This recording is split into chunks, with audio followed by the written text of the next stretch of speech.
Looking back now, I can see all the little threads that led me into that house, into that particular kind of silence. I was 27 at the time, a freelance photographer barely scraping by in the city, always chasing the next gig, the next interesting subject. My specialty was architectural photography, particularly old, forgotten places. I had a knack for finding beauty in decay, for capturing the ghosts of former lives in dusty rooms. It was a niche, sure, but it paid the bills mostly. This particular job came through an old contact, a distant cousin of a family friend who dealt in high-end antiques and estate liquidations. He called me late one Tuesday, his voice a little too excited. "Liam," he'd said, "I've got a place for you. An absolute goldmine of history, but well, it's a bit out there, and it needs to be documented before we start clearing it out." "Out where?" I asked, already pulling up a map on my laptop. "Upstate, far upstate. You know the old Blackwood estate, the one that's been sitting empty for, 50 years, belongs to the Hawthorne family. They've finally decided to sell, but the place is a time capsule. Everything untouched since the matriarch, old Mrs. Hawthorne, passed away." The Blackwood estate. Even the name sent a shiver down my spine, the kind that whispers gothic novel rather than lucrative job. I did a quick search. The photos online were sparse, mostly blurry aerial shots from decades ago. What I did find, though, was promising. A sprawling Victorian-era manor, nestled deep within a thick, ancient forest, miles from the nearest paved road. Remote, yes, but exactly the kind of isolated grandeur that made for stunning photographs. And if I was honest, the kind of place that always gave me a secret thrill, a sense of adventure. So I packed my gear, cameras, tripods, a drone, extra batteries, and a good headlamp, and drove north. The journey took longer than expected, the last hour on a gravel track that wound deeper and deeper into the woods, the tree canopy growing so dense it felt like twilight even in the middle of the afternoon. My phone signal died about 10 miles out, which was standard for these kinds of assignments, but still always felt like cutting a cord to the outside world. When I finally pulled up to the estate, the setting sun was painting the sky in fiery oranges and purples, casting long skeletal shadows from the ancient oaks surrounding the house. The manor itself was huge, imposing, and utterly silent. No lights, no cars, just a massive, dark silhouette against the dying light. Moss clung to the stone walls, ivy had crept up to swallow entire windows, and the wrought iron gates were so rusty they looked like they'd been bleeding. My cousin's friend had sent me a code for the padlock and a key for the heavy oak front door. Stepping inside, the air was thick with the smell of dust, old paper, and something else, something metallic and faintly sweet, like forgotten roses and ancient copper. I remember thinking, this is it. This is the good stuff. Every beam of my headlamp cut through motes dancing in the stale air, illuminating forgotten furniture draped in white sheets like ghosts, grand staircases disappearing into shadows, and hallways that stretched into the gloom. I spent the first few hours just getting my bearings, mapping out the layout, taking general atmospheric shots. The house was enormous, 3 floors plus an attic and a basement. The silence was profound, broken only by the creak of old wood beneath my feet, the click of my camera shutter, and the frantic flutter of my own heart in my chest. I usually loved this feeling, this profound isolation in a place brimming with stories. It fueled my creativity. It was almost midnight when I finally made my way to what seemed to be the grand drawing room, a vast space on the ground floor with tall, arched windows that looked out into the now pitch-black forest. Even draped in their ghostly sheets, the furniture here seemed more elegant, more substantial. And then I saw it. Undraped, standing proud against the far wall between 2 windows, was a mirror. It was huge, framed in dark, intricately carved wood with a heavy, almost gothic feel. It wasn't covered like everything else. It just stood there, waiting. I raised my camera, aiming to capture its imposing reflection, the way it swallowed the darkness and threw back a distorted image of the room behind me. As I framed the shot, something shifted in the glass. It wasn't my own reflection, not clearly anyway. It was like a faint imprint, a ghost of an image shimmering just beneath the surface of the mirror, a flicker of light, then a shadow that wasn't mine. It was quick, gone in an instant, and I immediately lowered my camera, my breath catching in my throat. I told myself it was just the old glass, the way my headlamp beam hit it, playing tricks in the low light. Old houses did that. It was nothing, just old glass. But the silence in the room suddenly felt heavier, thicker. My own reflection stared back at me, a little too pale, a little too wide-eyed. And for a split second, it felt like it wasn't my reflection looking back, but rather something else gazing out. I stared unblinking into the mirror, my own pale face reflecting back, a stark contrast to the dark, intricate frame. My heart hammered against my ribs, a frantic drumbeat in the profound silence. "Just old glass," I whispered, the words sounding thin and weak in the cavernous room. "Just tired eyes." I closed my eyes for a count of 3, then opened them again, willing the lingering image, the sensation of being watched, to disappear. My reflection was still there, my expression tight with a mixture of apprehension and self-reproach. I was a professional. I'd been in countless abandoned buildings, some far older, far more desolate than this. I'd seen crumbling frescoes that looked like weeping faces, heard wind whistle through broken panes like mournful cries. My imagination was probably just working overtime, fueled by the isolation and the late hour. Still, the camera remained lowered. I couldn't bring myself to raise it again, not at the mirror. Not yet. I pivoted slowly, scanning the rest of the drawing room with my headlamp. The furniture, draped in white, looked more spectral than before. A grand piano, its lid closed, sat like a sleeping beast. Bookshelves lined one wall, dust-laden tomes hinting at forgotten knowledge. My rational mind was screaming at me to get back to work, to dismiss the flicker, to capture the decaying grandeur. But another part, a primal, ancient part, urged caution. I decided to move on, to put some distance between myself and that unsettling reflection. There was an entire estate to document, and I had only just begun. I could come back to the mirror later, in daylight, when logic held more sway. I exited the drawing room and found myself in a wide central hall, dominated by the magnificent staircase I'd glimpsed earlier. It swept upwards in a grand curve, its dark wood polished to a dull sheen beneath decades of dust, vanishing into the shadows of the upper floor. To my left, another door stood ajar, revealing what looked like a formal dining room. To my right, a closed door, probably leading to a study or library. I chose the dining room first. It was a vast space, even larger than the drawing room, dominated by an enormous dark wood table, long and narrow, covered by a single, colossal white sheet. Around it, shrouded chairs stood like a congregation of silent watchers. The air here felt colder somehow, despite the lack of obvious drafts. I set up my tripod, adjusted my camera settings, and began to work, the methodical click of the shutter a welcome, grounding sound. I moved around the table, capturing the shrouded chairs, the tall, arched windows that mirrored those in the drawing room, the ornate sideboard laden with unseen treasures.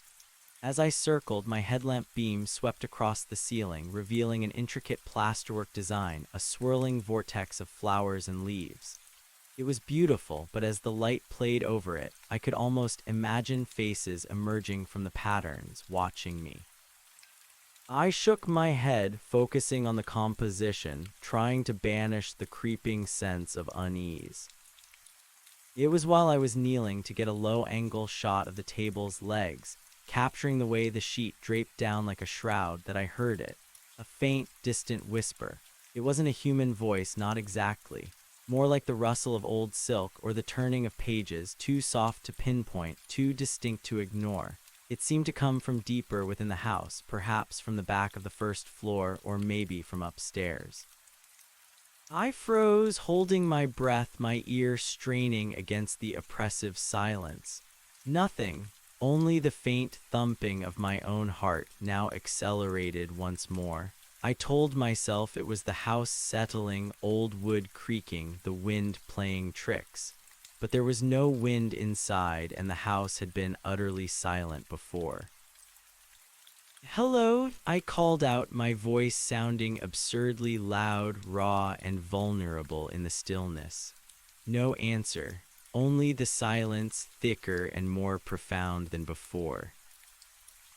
I stood up slowly, my gaze sweeping the dimly lit room. Everything was as it had been.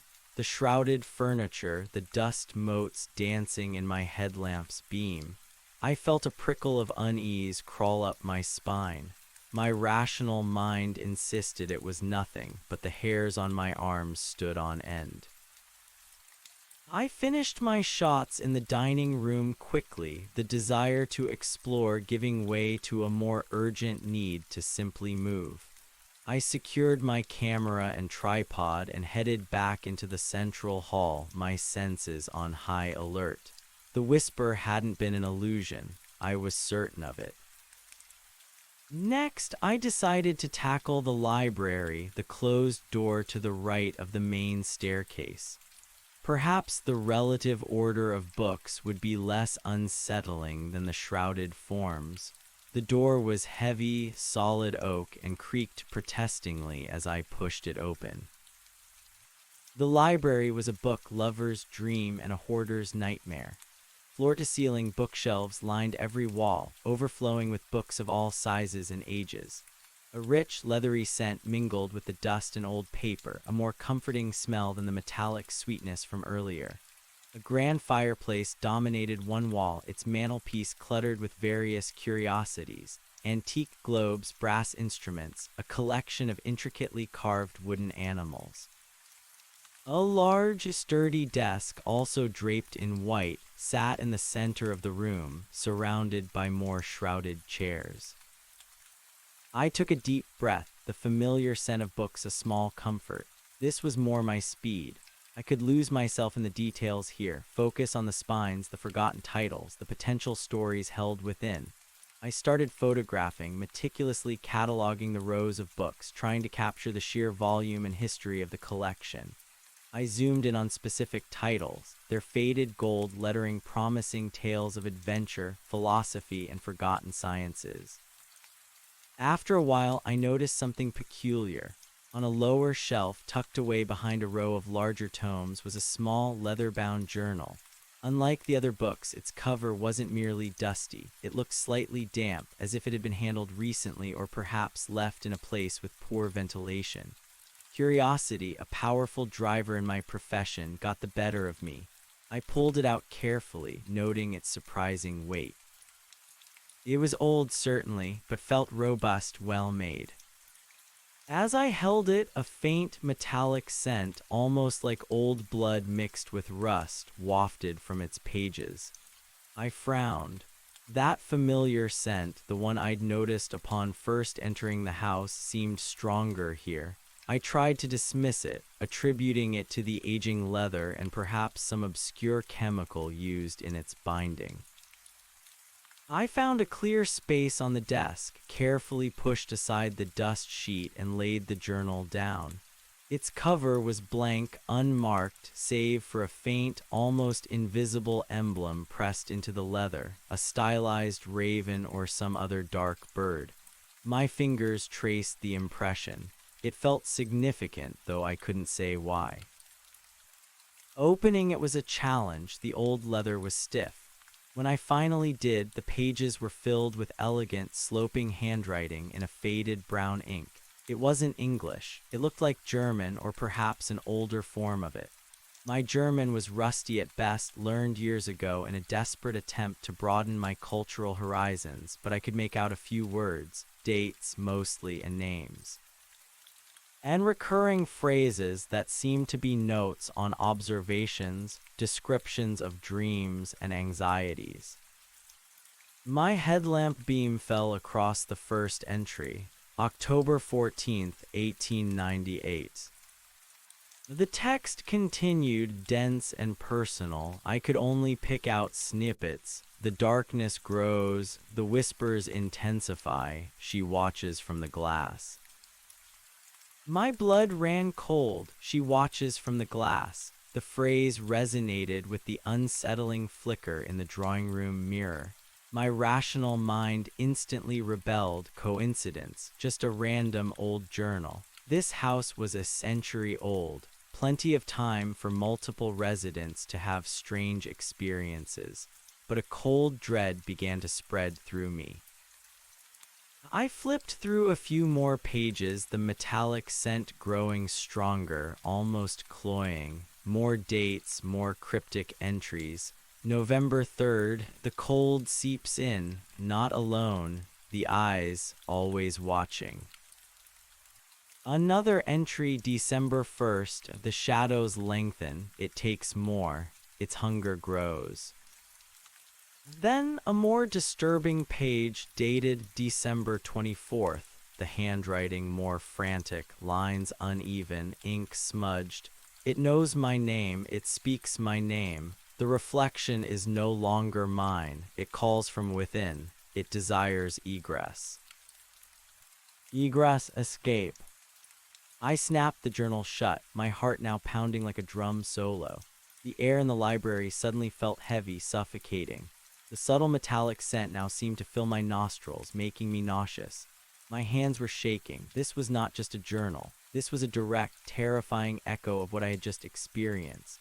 The woman who wrote this, whoever she was, clearly believed something malevolent resided in this house, specifically connected to a mirror to reflections. My eyes darted around the library, no longer seeing just dusty books and antique curiosities. I saw potential hiding places, shadowed corners, things that might be lurking just beyond the beam of my headlamp. The whispers I'd heard earlier in the dining room returned to my memory, no longer a faint rustle, but a low, sibilant hiss, as if someone was breathing right behind me. I spun around, flashlight beam cutting through the gloom, but there was nothing. Just the silent, waiting forms of the shrouded chairs, the tall, dark bookshelves. The silence stretched, now imbued with a chilling quality. It wasn't empty, it was pregnant with unspoken menace. My job, my photographs, all faded into the background. All I could think about was that journal and the cold dread it had instilled. I had to get out of the library. I had to get away from the metallic scent, the sense of being watched. I grabbed my camera and tripod, abandoning the journal on the desk for now. I didn't want to touch it again, didn't want to carry its burden. I practically stumbled out of the library, pulling the heavy door shut behind me with a resounding thud that echoed through the hall. Standing in the central hall, I took a few ragged breaths, trying to regain some semblance of composure. The grand staircase loomed before me, beckoning with its dark elegance, but now it felt less like an architectural marvel and more like a gateway to unknown horrors. My initial plan was to systematically document each room. Now all I wanted was a specific goal, something to focus my jittery energy on. The attic. Old houses like this often had vast, dusty attics full of forgotten treasures and usually some of the best natural light from dormer windows. It was also usually the farthest point from the living areas, often feeling less oppressive.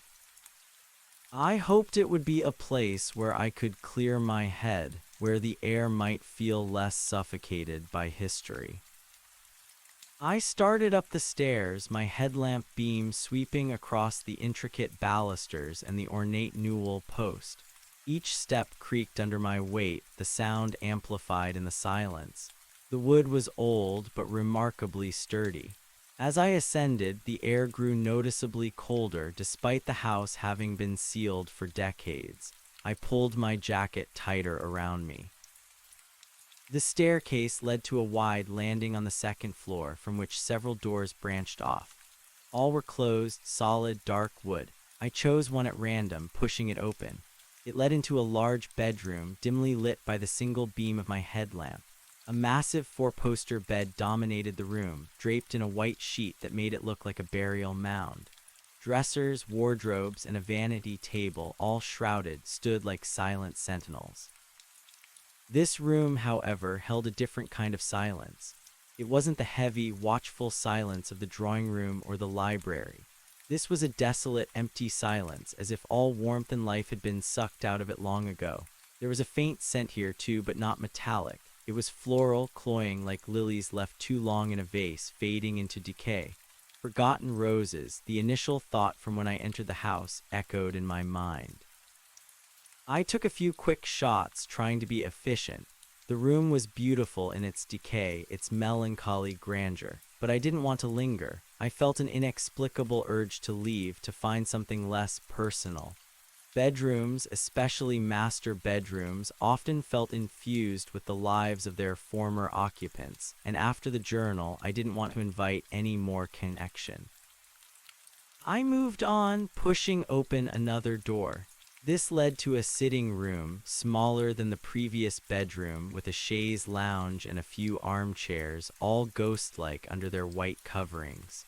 A small, ornate desk stood by a window, and I noticed something on it, a small, silver-framed photograph undraped. I approached it cautiously, my headlamp beam illuminating the image. It was an old sepia photograph, slightly faded, depicting a woman. She was beautiful in a severe Victorian way, with dark hair pulled back severely, sharp cheekbones, and piercing dark eyes that seemed to bore into me even through the faded emulsion. She wore a dark, high-collared dress and held a single wilting rose in her hand. Her expression was unsmiling, almost melancholic, yet there was a fierce intensity in her gaze.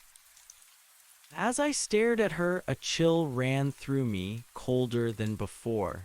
The eyes, her eyes, they were unsettlingly familiar, and then it hit me. They were the same eyes I had felt gazing out from the drawing room mirror, the ones that had seemed to belong to the fleeting image within the glass.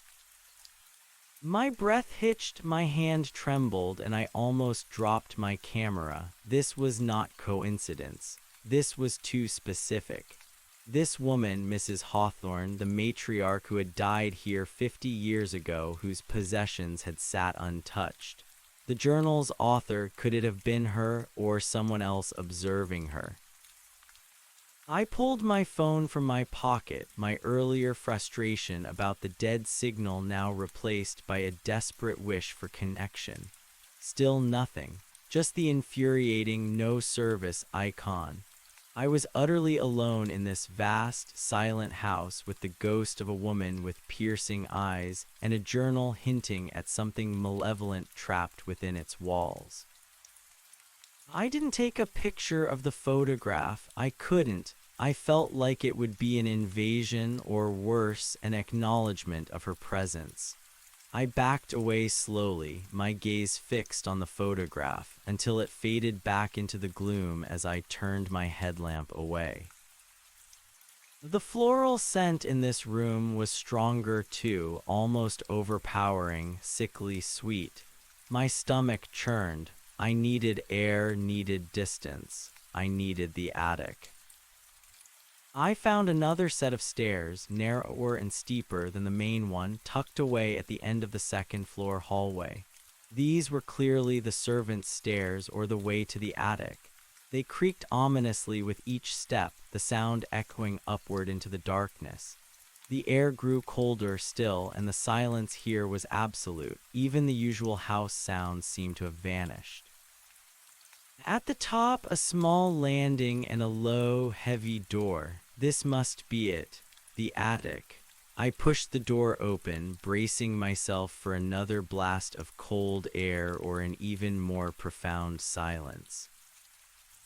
Instead, I was met with a surprising warmth, a stuffy, stagnant heat that pressed in on me, smelling of dust, dry wood, and something faintly sweet like ancient potpourri. It was a stark contrast to the glacial chill of the stairs. The attic was enormous, a sprawling expanse under the gabled roof, crisscrossed with heavy wooden beams. Unlike the lower floors, it wasn't meticulously draped. It was a chaotic jumble of discarded furniture, trunks, boxes, old toys, and forgotten relics. Cobwebs hung thick like ancient lace, and dust motes danced wildly in the single beam of my headlamp. There were a few small dormer windows boarded up from the outside, preventing any natural light from entering. The warmth was strange, as if a heater had been left on, but that was impossible. The electricity was off, had been for decades. I felt a sudden sense of exhaustion wash over me, a bone-deep weariness that had nothing to do with the physical exertion of climbing the stairs. The weight of the house, the journal, the photograph, the feeling of being watched, it was all catching up to me. I needed to sit down to gather my thoughts. I spotted a small, sturdy wooden chest in a relatively clear space near the center of the attic, away from the immediate chaos. I cleared a spot on its dusty lid and sat, setting my camera and tripod down beside me. The silence here was different. It wasn't the heavy, oppressive silence of the lower floors. It was a buzzing, alive silence, filled with the faint rustle of dust, the whisper of old memories clinging to objects. I closed my eyes for a moment, trying to reorient myself to breathe deeply. When I opened them again, I saw it. On the far side of the attic, almost directly opposite me, tucked into a shadowy alcove formed by the sloping roof and a stack of old wardrobes, stood another mirror. It wasn't as grand as the one in the drawing room. This one was smaller, perhaps 3 feet tall, and looked like a dressing mirror from a bedroom set. Its frame was simpler, a dark, unornamented wood, and its glass was coated in a thick layer of dust. But it was there, undraped, and standing out against the jumble of forgotten things, and my gut clenched with a renewed sense of dread. I picked up my headlamp and aimed its beam at the mirror. The dust was so thick it obscured any reflection, turning the glass into a cloudy gray surface. But even through the grime, I could feel it. A presence. A cold, watchful intelligence. My exhaustion vanished, replaced by a jolt of adrenaline. This was it. 2 mirrors uncovered. 2 places where I had felt a distinct, undeniable sense of being watched. And the journal's terrifying warning, she watches from the glass, the reflection is no longer mine, it calls from within, it desires egress. I stood up slowly, cautiously, my eyes fixed on the dusty mirror. My rational mind was screaming at me to leave, to pack up my gear and drive away from this house, from this place filled with shadows and whispers.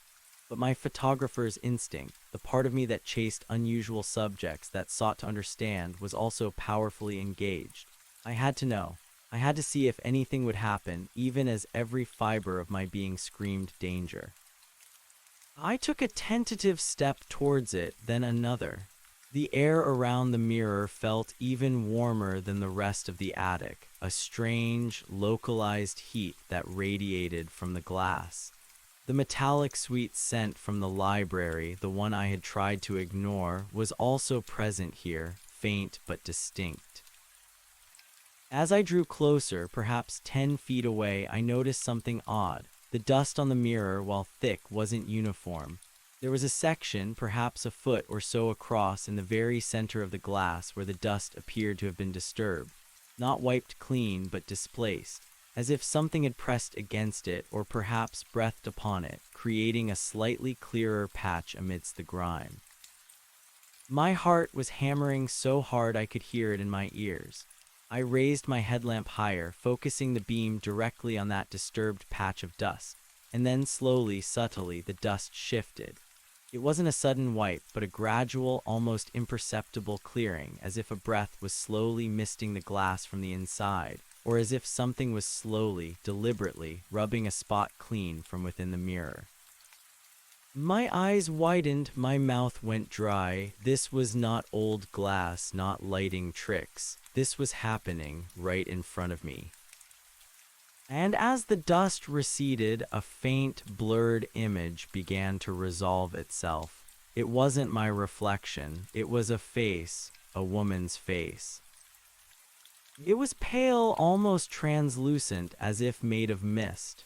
Her features were indistinct at first, but slowly, terrifyingly, they sharpened. Dark, piercing eyes, high cheekbones, a severe expression. It was the woman from the photograph, Mrs. Hawthorne. She was staring out at me directly through the glass, through the clearing dust, her eyes fixed on mine with an intensity that burned even through the ethereal veil.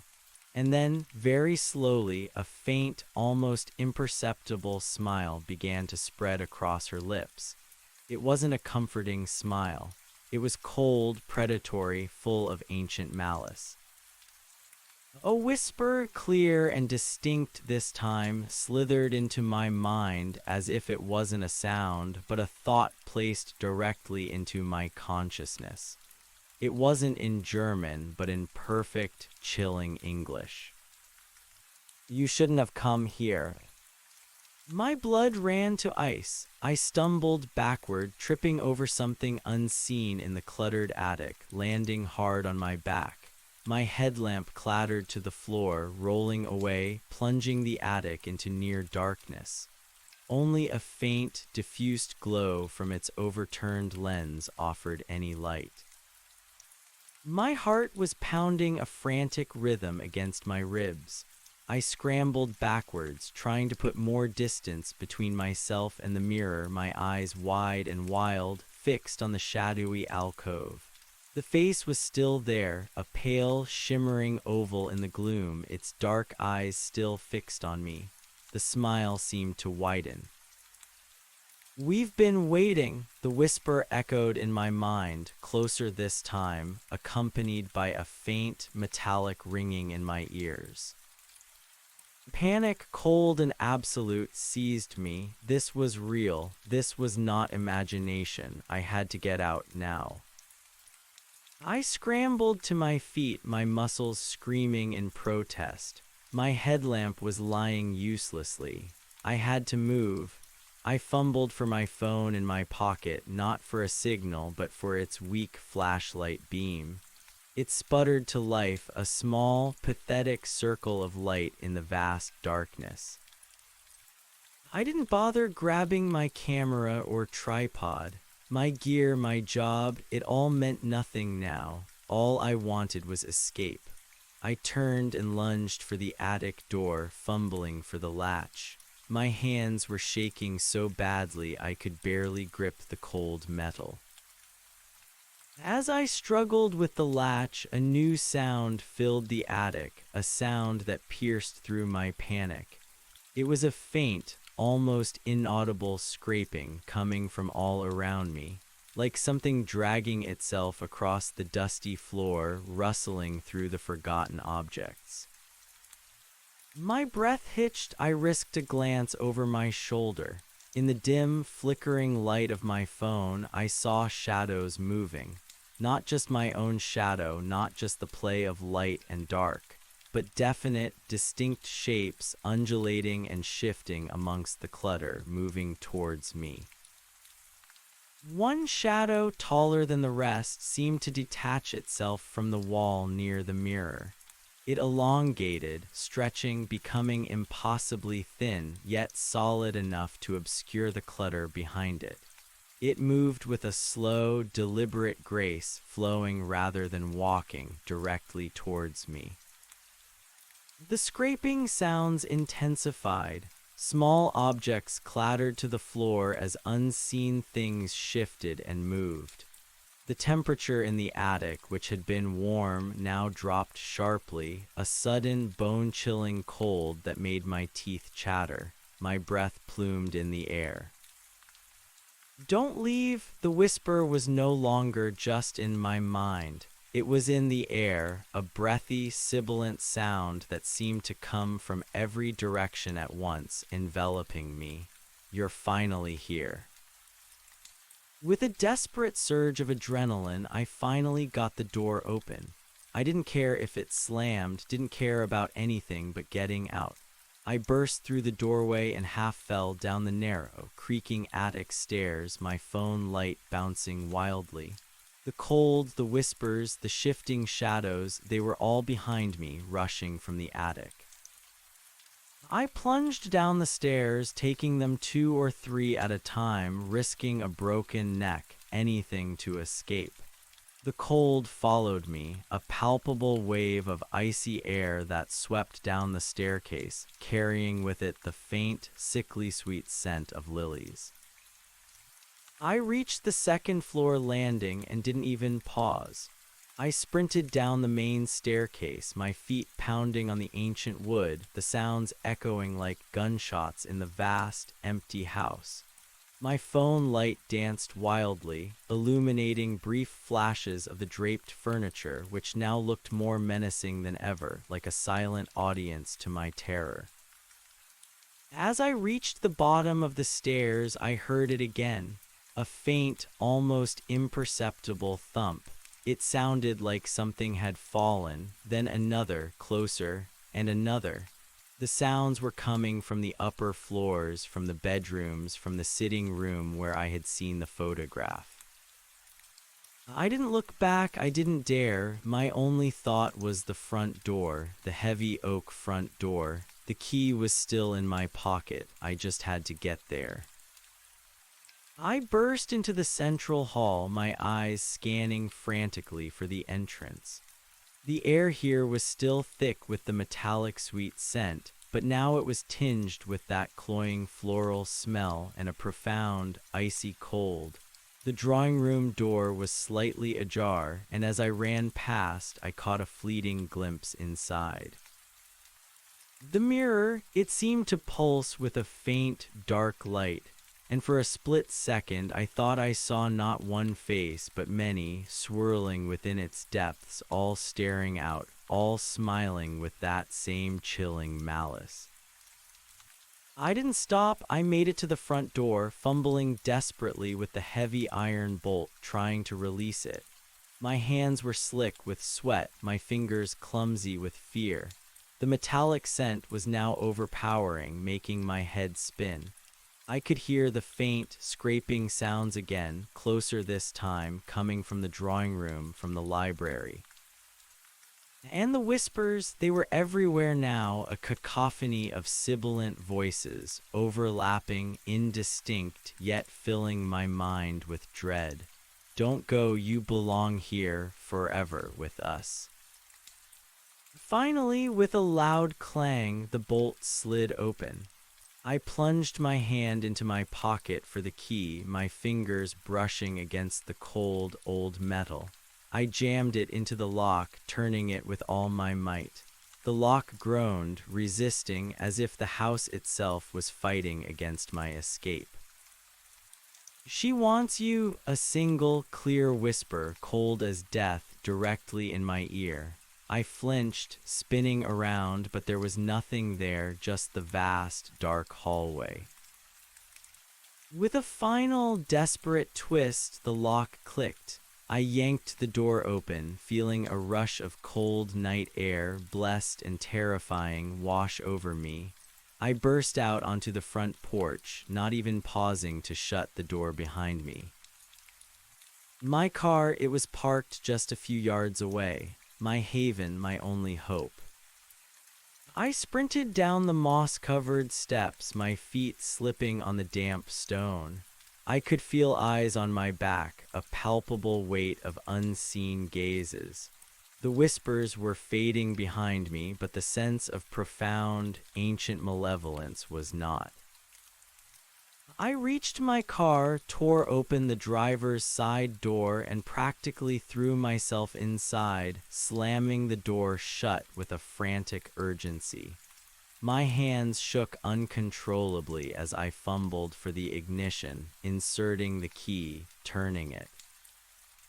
The engine sputtered once, then caught, roaring to life in the oppressive silence of the night. The headlights cut through the darkness, illuminating the ancient, skeletal trees, the ivy-choked walls of the house. I slammed the car into reverse, tires spitting gravel as I backed away from the house, then spun the wheel and floored the accelerator. The car surged forward, tearing down the winding gravel track. As I sped away, I risked a glance in my rearview mirror. The house, enormous and dark, stood against the backdrop of the ancient forest, and there in a second-story window, a faint flickering light. Not a natural light, something else, something dark and watchful. And for a split second, I thought I saw a pale face pressed against the glass, framed by the ivy, its dark eyes fixed on my retreating car, a triumphant, malevolent smile twisting its features. I screamed, a raw, choked sound that died in my throat, and pressed harder on the gas pedal. The trees closed in around me, a tunnel of darkness, but I kept driving, my heart a frantic bird trapped in my chest, the whispers still echoing in my mind. I drove for what felt like hours, even though it was probably only 20 minutes before the gravel track finally gave way to the rough, unpaved road. My hands were cramped on the steering wheel, my knuckles white. I was breathing in ragged gasps, tears streaming down my face. I didn't stop until I reached the edge of the forest, where the first faint glimmer of cell phone signal appeared on my screen. It was weak, just one bar, but it was there, a fragile thread to the outside world. I pulled over sharply, slamming the brakes. My body was shaking uncontrollably, every nerve ending screaming. I leaned my head against the steering wheel, trying to compose myself, trying to make sense of what had just happened. The whispers, the shifting shadows, the face in the mirror, the journal, Mrs. Hawthorne.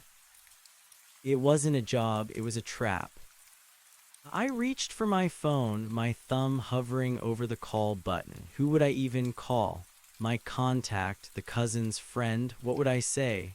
Hello, I've just been terrorized by a ghost in the Blackwood estate, and I think her spirit is trapped in the mirrors and wants to escape.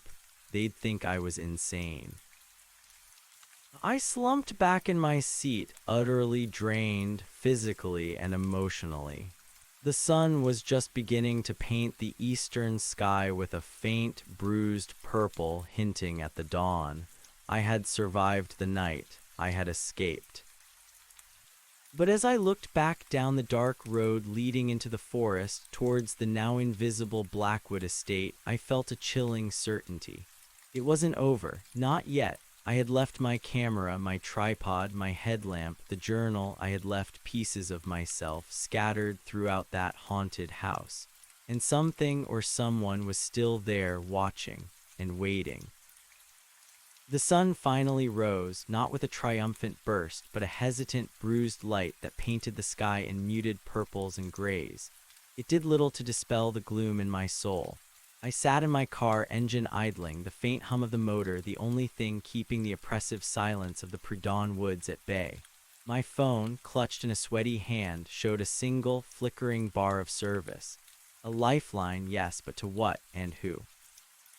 My mind raced, a frantic hamster on a wheel. Call the police, what would I say? Officer, a ghost spoke to me through a mirror and tried to trap me in a spooky old house. They'd laugh me out of the station, probably recommend a psych evaluation.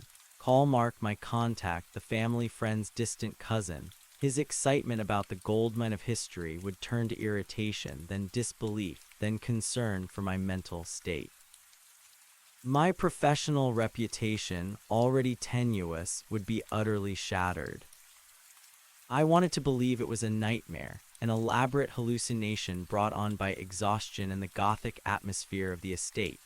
But the chill in my bones, the metallic taste in my mouth, the lingering scent of lilies in my clothes, these were real. The terror, visceral and raw, was real.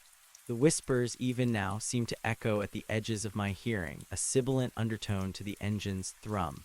Don't go, you belong here forever with us. No, it was real, and I had left everything behind. My cameras, my drone, my tripods, my headlamp, my bag of lenses, thousands of dollars worth of equipment, not to mention the precious memory cards that held the initial innocent shots of the house. And the journal, the terrifying, damning journal. A new wave of panic washed over me. What if someone else went in? What if Mark sent another photographer or a clean-up crew? What if they found the journal? Or worse, what if she found them? The face in the mirror, the triumph in those ancient, piercing eyes. We've been waiting. I had to get out of here, far, far away. With a shuddering breath, I put the car in drive and pulled away, leaving the encroaching forest behind. The road was rough, but I drove faster than strictly safe, the tires spitting gravel. Every shadow seemed to shift, every tree trunk a lurking figure. I kept glancing in the rearview mirror, half expecting to see her face, pale and triumphant, in the glass, but there was only the receding darkness of the woods. The journey back to the city was a blur of caffeine and cold fear. I stopped at the first gas station I found, gulping down lukewarm coffee, my hands shaking so violently I spilled most of it down my shirt. I tried to use their grimy restroom to splash cold water on my face, but the pale, drawn reflection in the mirror above the sink only triggered another wave of nausea.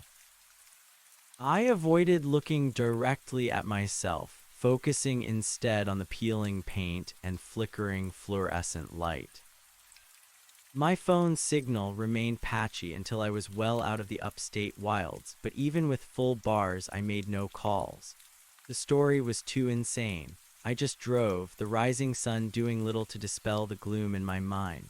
Each mile away from the estate was a small victory, a tiny step back towards normalcy, but the weight of what I had seen, what I had felt, pressed down on me like a physical burden.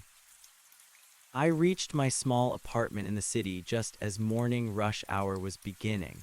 The familiar chaos of traffic, the blare of horns, the babble of hurried conversations. It was a jarring contrast to the profound, ancient silence of the Blackwood estate.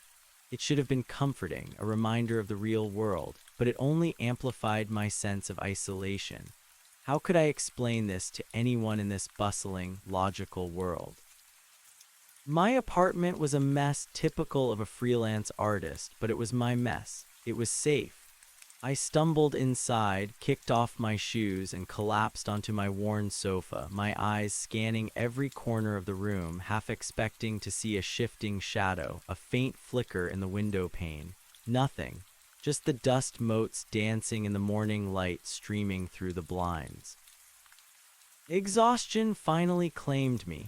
I fell into a fitful sleep, plagued by nightmares of dark eyes, whispering voices, and faces trapped behind glass.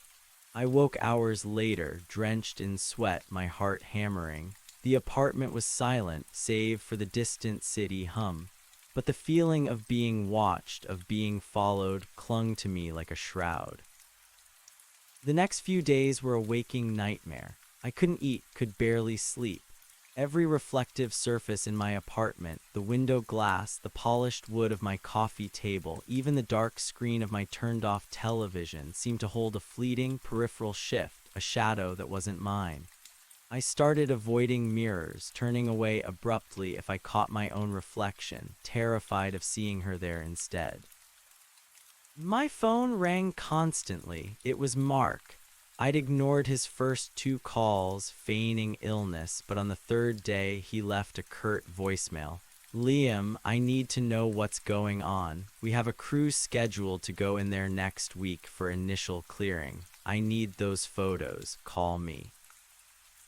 The thought of anyone else going into that house, unprepared, filled me with a fresh surge of dread. I knew I couldn't let them, but what could I say?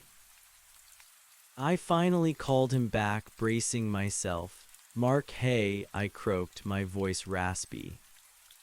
"Liam, finally, what's the deal? You vanished. Everything okay?" His tone was edged with impatience.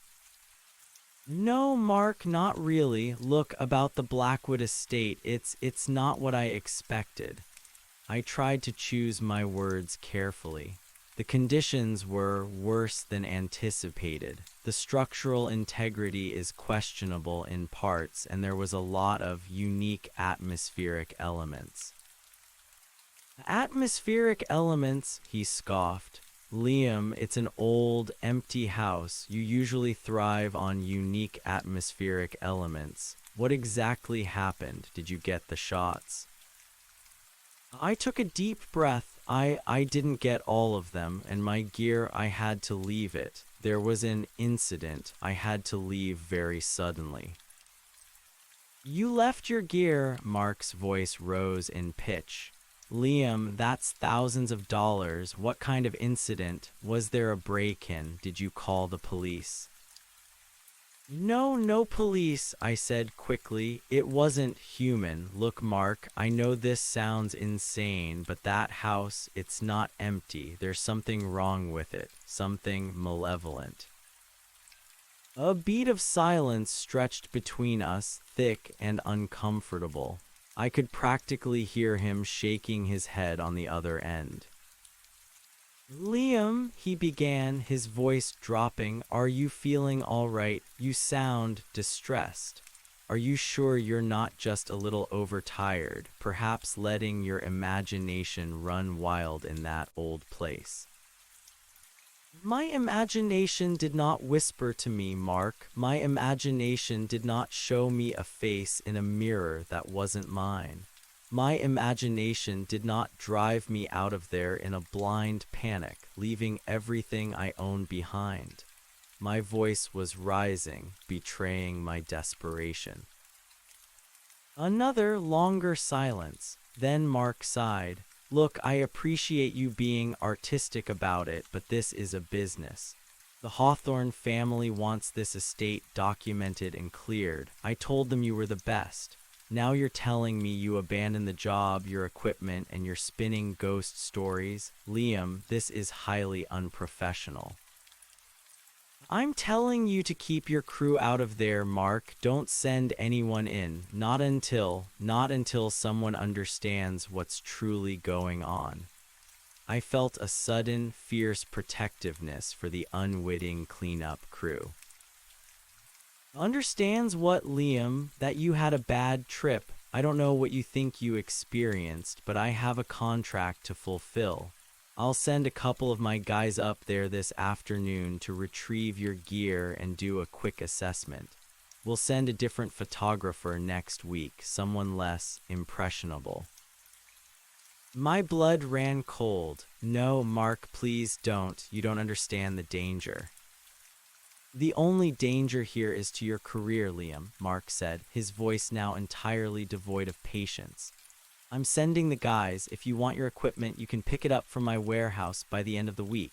Otherwise, it's forfeit, and this job, frankly, is done. I'll be in touch regarding payment for the partial work, but I'm deducting the cost of sending my own crew and hiring another photographer.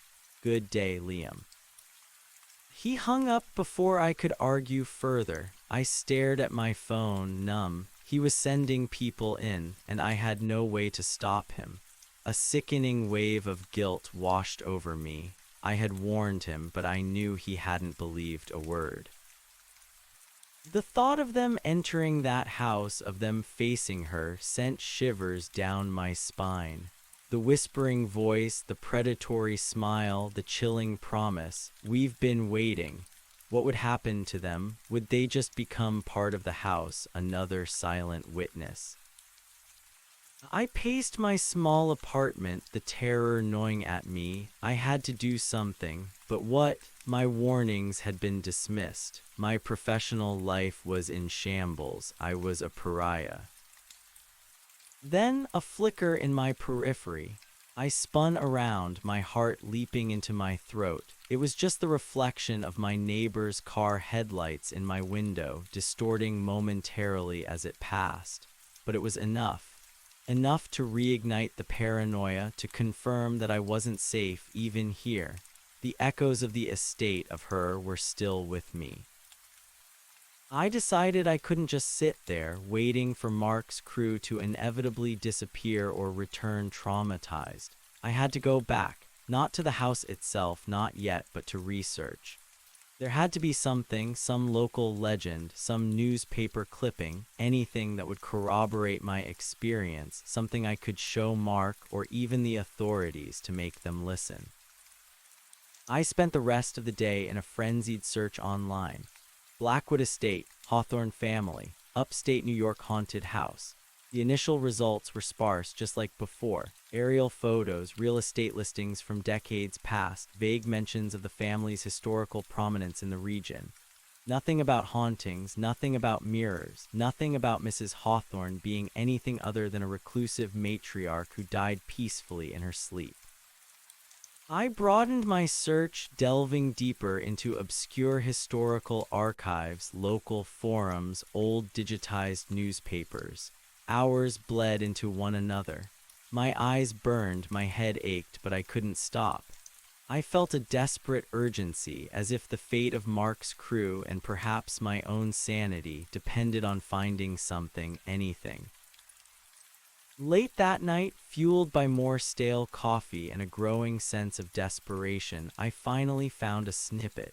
It was an old newspaper article, scanned from a microfiche, dated from the early 1900s. The headline was sensational in the dramatic style of the era. Tragedy strikes illustrious Hawthorne line. Young maid suffers horrific demise at Blackwood Manor. My breath hitched. I clicked on it, straining to read the faded, pixelated text. The article detailed the accidental death of a young housemaid, Alara, at the Blackwood estate. She had apparently fallen from a second-story window, a tragic accident attributed to a loose pane or a dizzy spell. But a small, almost throwaway line near the end caught my eye. Local rumors, often whispered in hushed tones, speak of strange occurrences at the manor following the young woman's passing, though such tales are surely the product of overactive imaginations. Overactive imaginations, just like Mark's assessment of me, but this was different, this was historical, and it mentioned strange occurrences. A housemaid, a fall from a window, could this be connected?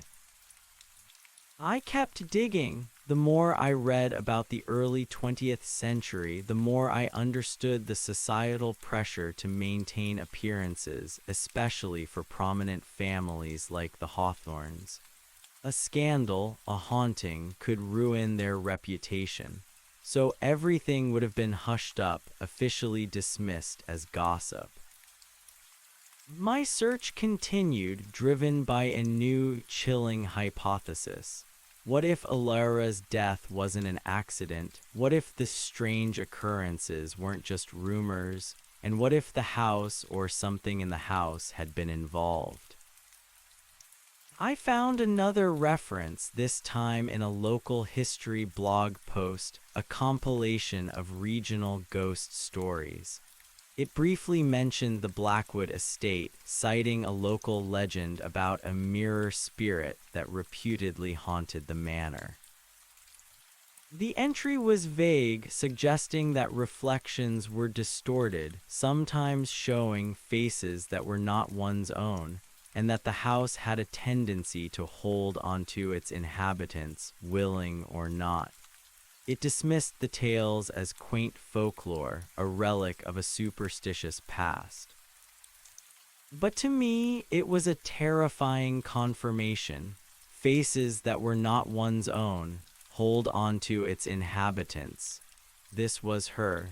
This was the force that had tried to keep me there, the force that desired egress from the journal.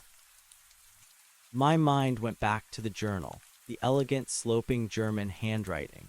The dates, 1898. Alara's death was reported in the early 1900s, perhaps a few years after the journal entries began. If the journal author was observing her or the onset of her influence, then this Alara might have been the first victim, or at least a significant event in the house's dark history. And the journal's last entry, it knows my name, it speaks my name. The reflection is no longer mine. It calls from within, it desires egress. This sounded like someone was being taken over or about to be. A new, horrifying thought struck me, the journal author. Could it have been Mrs. Hawthorne herself, writing about her own slow possession, or someone else living in the house, a companion, a relative, observing the matriarch as she slowly succumbed to the mirror's influence? If Mrs. Hawthorne was the one writing about her, watching from the glass, then who was she? The maid Alara? Was there a cycle, a transference? The thought sent a fresh wave of nausea through me. This wasn't just a simple haunting. It was something complex, ancient, and deeply malevolent, and I was trapped in its periphery. The next morning, I woke to a feeling of profound oppression. The air in my apartment felt heavy, the silence too deep for the city. I was still exhausted, but my mind was racing with theories and dread. I needed more. I needed to piece together the full story. I couldn't shake the image of Mark's crew going into that house. I had to try again. I called Mark, my voice firm despite the tremor in my hands. Mark, it's Liam. Please just listen. I found some things. Old articles, local legends. There's a history of strange occurrences, even a death. A maid, Alara. There's a legend about a mirror spirit in that house. I'm telling you, it's dangerous. There was a long pause. Liam, Mark said slowly, I understand you're upset, but you're spinning conspiracy theories based on old gossip.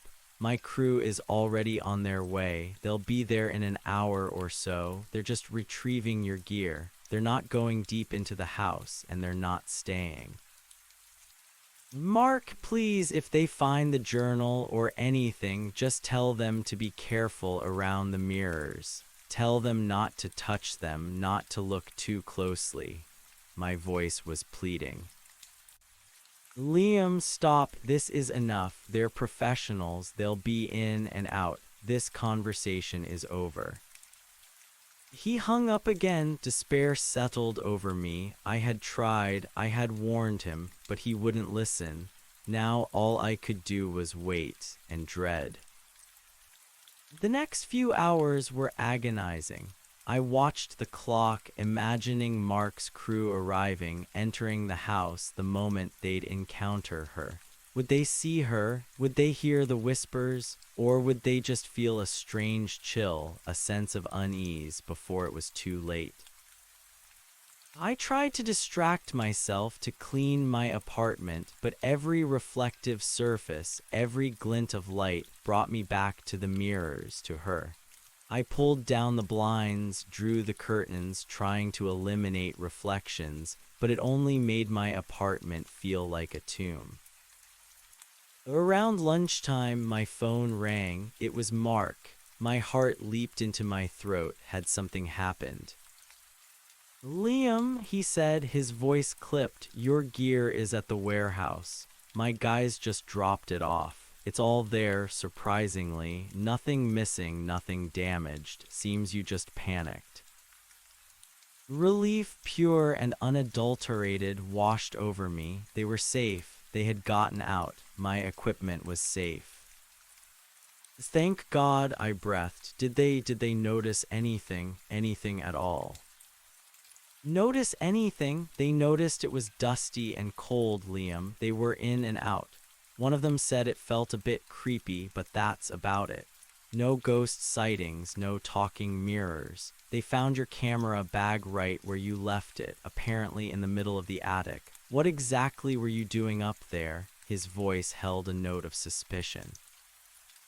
I ignored the question, and the journal, Did they see an old leather-bound journal on the desk in the library?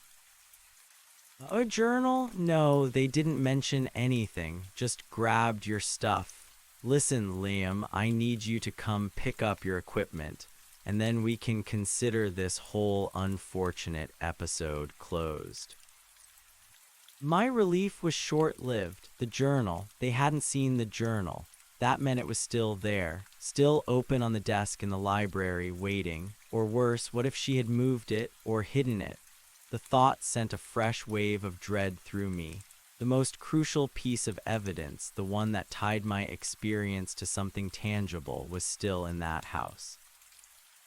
I knew I needed that journal, not just for my sanity, not just to prove I wasn't crazy, but because it held the key to understanding her, to understanding what she wanted and how to stop her. And if she had moved it, if she was conscious of its presence, then it was even more dangerous. The idea of going back to the estate, even in daylight, made my stomach churn. But the alternative, leaving that knowledge, that power in her hands, was unthinkable. I had to be careful, I had to be smart. I wouldn't go unprepared this time. I spent the next 2 days obsessively preparing. I researched protection rituals, folklore about spirits and mirrors, anything that might give me an edge.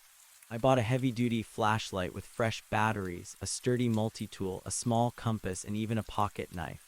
I packed a bag with food, water, and extra layers of clothing. I also downloaded several articles on paranormal investigations to my phone, hoping some practical advice might lurk within the sensationalism. I felt a desperate need for a witness, someone to know where I was going, what I was doing. But who? My close friends would be even more convinced of my mental breakdown than Mark. I considered telling my parents, but I couldn't bear to worry them. In the end, I wrote a detailed email, outlining everything that had happened, including my plans to return for the journal, and scheduled it to send to myself in 24 hours. If I didn't cancel it, at least there would be a record. It was a flimsy safety net, but it was all I could manage. On the third day after Mark's call, I drove back upstate. This time I went in the late morning, determined to arrive in broad daylight. The drive was tense, my hands tight on the steering wheel. I could feel the familiar weight of the forest pressing in as I approached the gravel track. My phone signal died exactly where it had before, cutting me off from the world. As I approached the Blackwood estate, the sight of it in the bright afternoon sun was less imposing, but no less unsettling. The ivy still clung to the stone walls like grasping fingers, the windows like vacant eyes, but there was a difference. The massive oak front door, which I had left flung open in my panicked escape, was now closed. And not just closed, but securely latched from the outside with the heavy padlock I'd used to enter. My blood ran cold. I distinctly remembered leaving it open, spilling out into the night. Who had closed it? Mark's crew. They had been in and out, Mark said. Would they have taken the time to lock it up again, especially if they found nothing amiss? It seemed unlikely. And even if they had, why the padlock? I had the code, but the fact that it was locked again felt like a deliberate act, a mocking gesture. I parked my car further down the track this time, out of sight of the house, and approached on foot. The air was still and warm, filled with the hum of insects, a stark contrast to the icy dread in my chest. I entered the code, the familiar click of the padlock sounding deafening in the silence. The heavy oak door creaked open, revealing the familiar, dusty gloom within. The metallic sweet scent was fainter in the daylight, but still present, a subtle undercurrent to the scent of old wood and dust. I pulled out my new headlamp, switched it on, and stepped inside, my heart hammering. Every nerve ending was screaming at me to turn back, but the journal, the need for answers, drove me forward. The house seemed different in the daytime. More subdued, less overtly menacing. The shrouded furniture looked less like ghosts and more like, well, just furniture covered with sheets. The The grand staircase still swept upwards into shadows, but the shadows were softer, less absolute. I made my way directly to the library, my footsteps echoing loudly. The heavy oak door was slightly ajar, just as I'd left it. I pushed it open fully, my headlamp beam cutting through the gloom.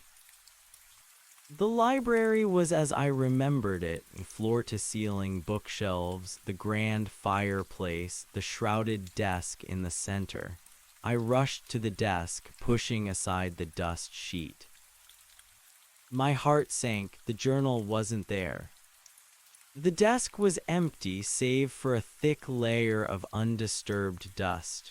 No book, no faint outline where it might have been. It was gone. Panic began to rise. She knew she had moved it. That chilling thought, the one I had tried to dismiss, now felt terrifyingly real. My one tangible piece of evidence, my only key to understanding, was gone. I began to search frantically, pulling books from shelves, sifting through the clutter on the mantelpiece, looking under the desk. Nothing. It was as if it had vanished into thin air. As I searched, a faint sound reached my ears. A rustling, soft, distant, but distinct. It seemed to come from deeper within the house, perhaps from the central hall or maybe from the dining room. I froze, holding my breath, straining to hear. The rustling came again, closer this time, accompanied by a faint, rhythmic thump, thump, thump, like something heavy being dragged, or someone walking with a limp. My blood ran cold. I was not alone. I backed away from the desk, my headlamp beam sweeping the room. The familiar sense of being watched returned, stronger than ever. The air grew colder and the metallic sweet scent intensified, thick and cloying. Thump, thump, a thump. The sound was definitely approaching, moving through the main hall. It was slow, deliberate. I knew I had to hide. I couldn't confront whatever was making that sound. Not without the journal, not without any defense. I looked around desperately. My eyes landed on a large, intricately carved wooden wardrobe against one wall, its doors slightly ajar. It was old, probably heavy, but it offered concealment. I slipped inside, pulling the heavy doors shut behind me. The wardrobe was cramped, smelling of cedar and dust. I huddled amidst unseen coats and moth-eaten fabrics, trying to control my breathing, willing myself to be silent. I left my headlamp on, but pointed downwards, hoping the faint glow wouldn't be visible through the cracks. The thumpy thumpy thump grew louder, moving slowly past the library door, then stopping directly outside. I could hear a faint, almost imperceptible dragging sound, like heavy cloth on dusty wood. Then silence, a profound, absolute silence that seemed to press in on me, smothering my breath. It was as if the entire house was holding its breath, waiting. I strained my ears, my heart pounding against my ribs. Had it gone? Was it still there? And then I heard it, a faint creak just outside the wardrobe, then another, and another. The sounds were slow, deliberate, like someone slowly, painstakingly turning their head. It was right there. Whatever it was outside my hiding place, perhaps inches away, looking at the wardrobe. My stomach clenched. I squeezed my eyes shut, silently begging it to move on. A long, agonizing moment passed. The silence stretched, unbearable. And then a whisper right outside the wardrobe door, so faint it might have been a breath, but clear as a bell in my mind. "We know you're here." My eyes snapped open. The voice, sibilant and ancient, sent a shockwave of ice through my veins. It was the same voice I'd heard in the attic, the one that had spoken directly into my consciousness, and it knew I was hiding. A low, guttural chuckle, dry and brittle like crumbling leaves, seemed to emanate from the wood of the wardrobe itself. Then the thump, thump, thump resumed, slowly, deliberately, moving away from the wardrobe, back out of the library and into the central hall. I waited, rigid with terror, until the sounds faded into the distance. I couldn't tell if it was moving upstairs or towards the back of the house.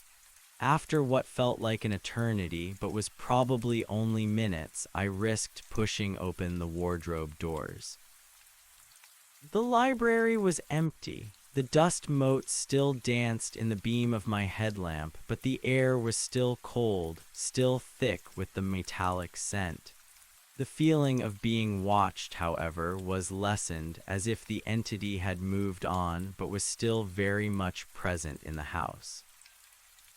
I stumbled out, my legs weak. The journal was gone. The house was not empty, and she knew I was here. This was no longer just about information, it was about survival.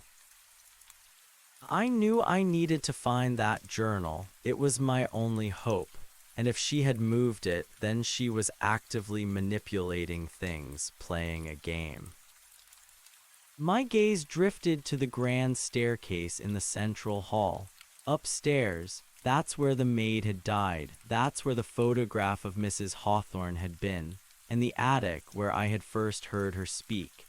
If the journal was a record of her or her influence, it made sense she would keep it close, perhaps in a place of significance to her. Taking a deep breath, I started up the main staircase.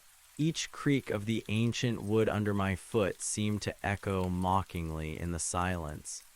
My headlamp beam swept across the dusty balusters, revealing nothing but shadows. The second-floor landing felt even colder than before.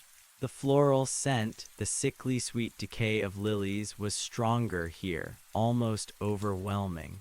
I avoided the room with the photograph, feeling an irrational fear of seeing Mrs. Hawthorne's piercing eyes staring out from the silver frame. I decided to try the other rooms on this floor, systematically searching, hoping to find a clue. I pushed open doors to various bedrooms, a study, a music room. All were draped in white, all cold, all silently waiting. The silence in these rooms was different from the lower floor. It felt heavier, more personal, infused with the remnants of past lives. I took quick, efficient glances, my headlamp beam cutting through the dust, but found no journal, no fresh disturbance. As I moved from room to room, the low thump, thump, thump returned. Faint at first, then growing steadily louder, moving along the second-floor hallway directly behind me. It was slow, deliberate, unwavering. It was following me.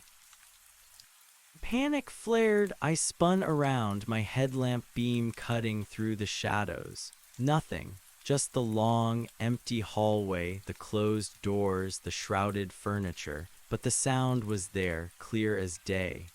And the metallic sweet scent, combined with the cloying lilies, was now overwhelming, making me gag. I hurried my pace, trying to put distance between myself and the sound. I rushed past one more door, a small, unassuming one, and then I saw it, the narrower, steeper staircase to the attic, my path.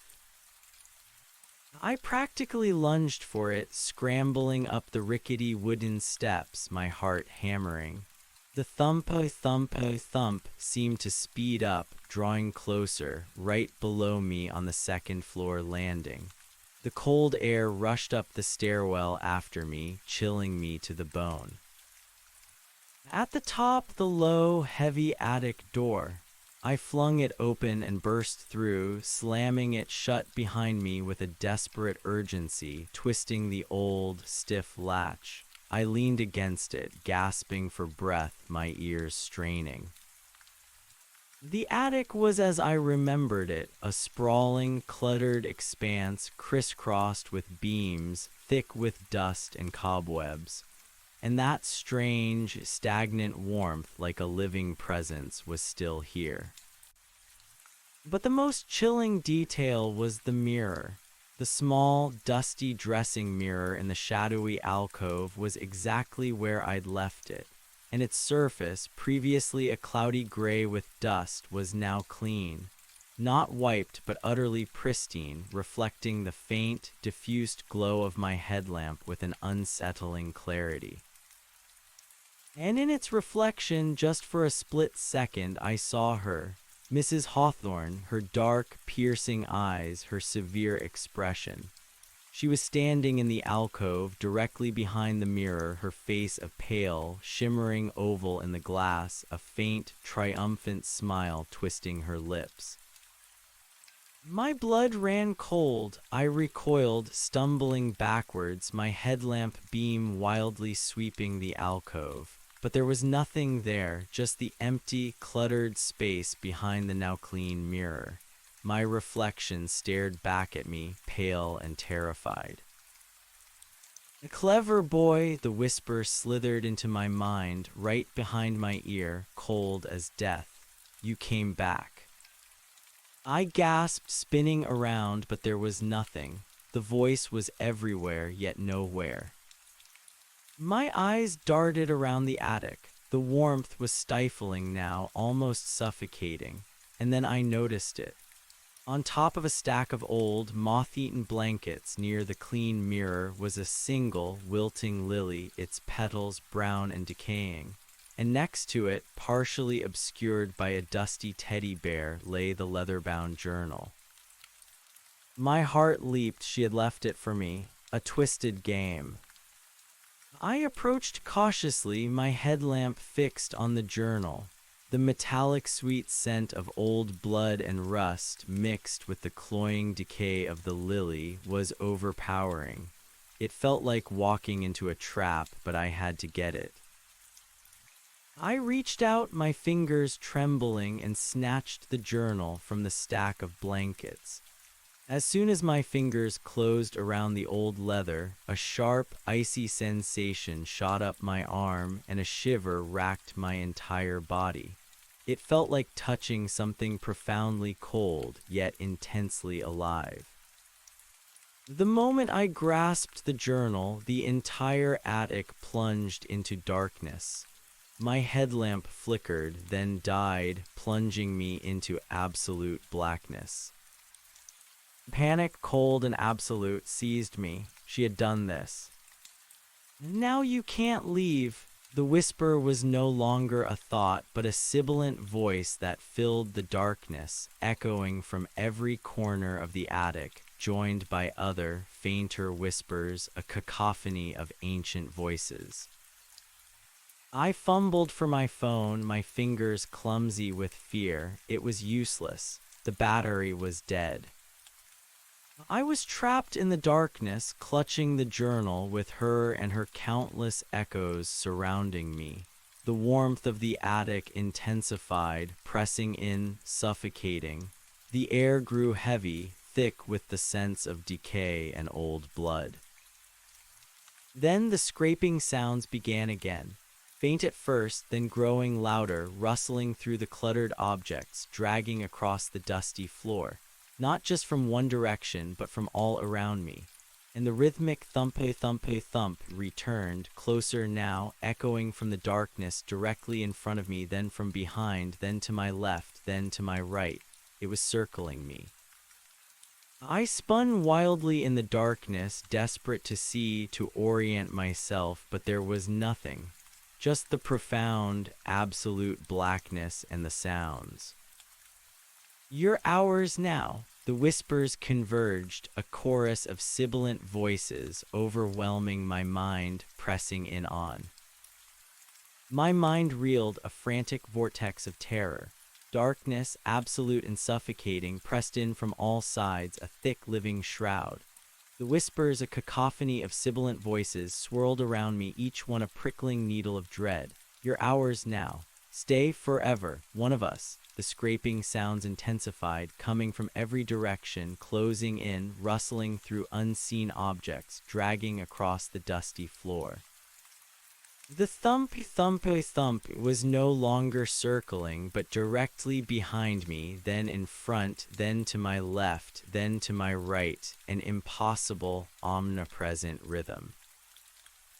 My phone was dead, my headlamp was dead, I was blind, I was alone, I was trapped. But I had the journal.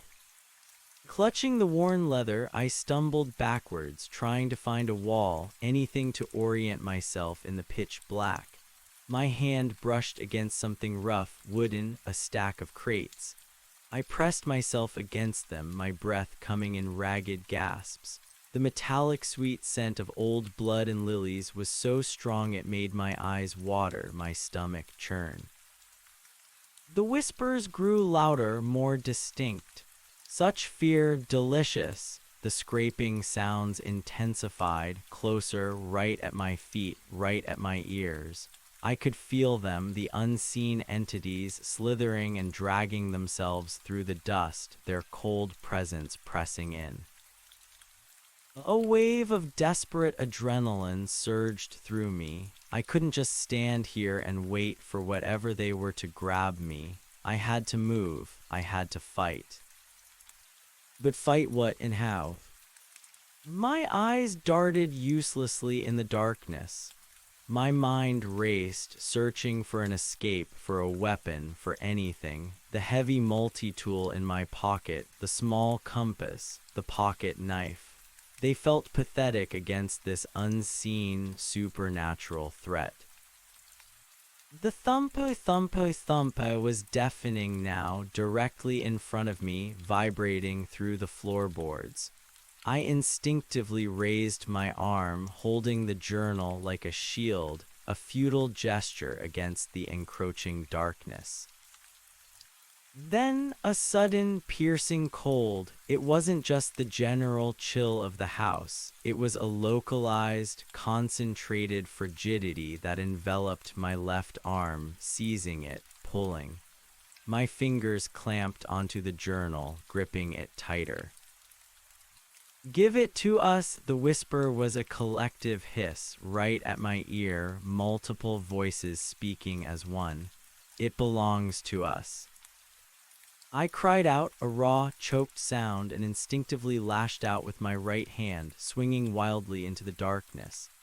My fist connected with something not solid, not empty, but like hitting a column of intensely cold air, a resistance that gave way with a sickening shimmer. A faint, high-pitched wail, like air escaping a punctured balloon, echoed through the attic. The cold grip on my arm lessened, just for a second. This was my chance. With a desperate surge, I tore free, stumbling away from the spot where I had been held, scrambling over unseen boxes and trunks. My feet tangled in something, and I fell, landing hard on my knees, the journal still clutched tightly to my chest. "He fights," the whispers, now laced with a chilling amusement, seemed to follow my every move. How quaint. I crawled, pushing myself blindly forward, trying to find the attic door. The layout of the attic was seared into my memory. The door was on the opposite side from the mirror, near the top of the servants' stairs. I just had to get there. The scraping sounds resumed, faster now, a whirlwind of unseen movement all around me.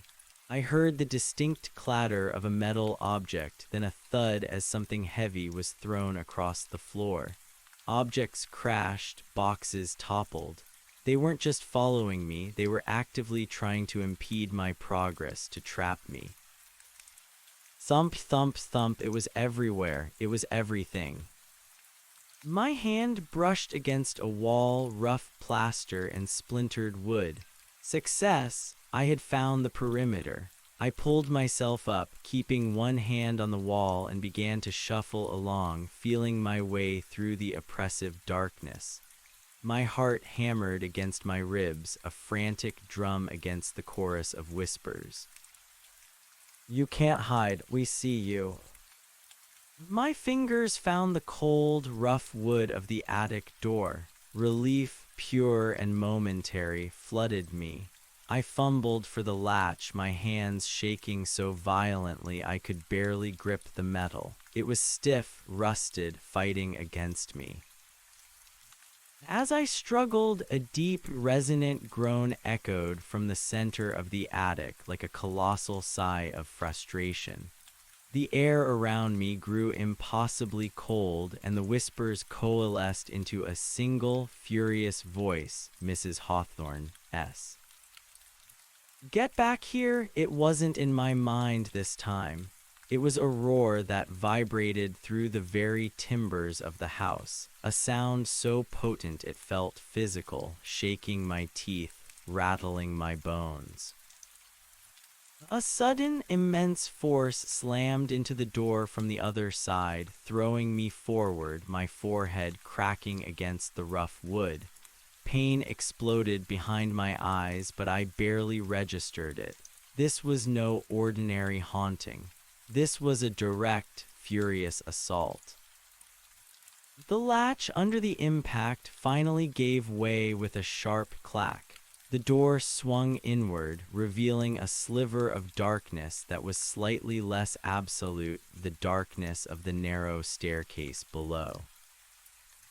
Without a second thought, I plunged through the doorway, half falling down the steep, rickety steps.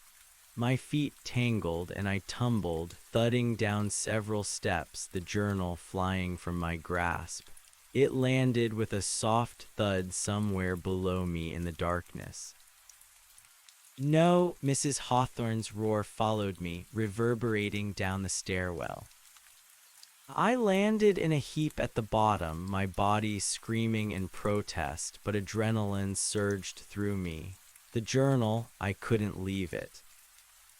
The attic door above me slammed shut with a deafening crack, followed by the metallic rasp of the latch being thrown home.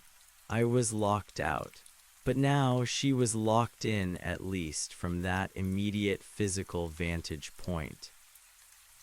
Scrambling to my feet, ignoring the throbbing pain in my forehead and knees, I fumbled around in the darkness. Where was it? My hands frantically swept the dusty steps, the narrow landing. My fingers brushed against cold leather. Yes, I snatched it up, clutching it tightly once more. The silence on the second-floor landing was different now.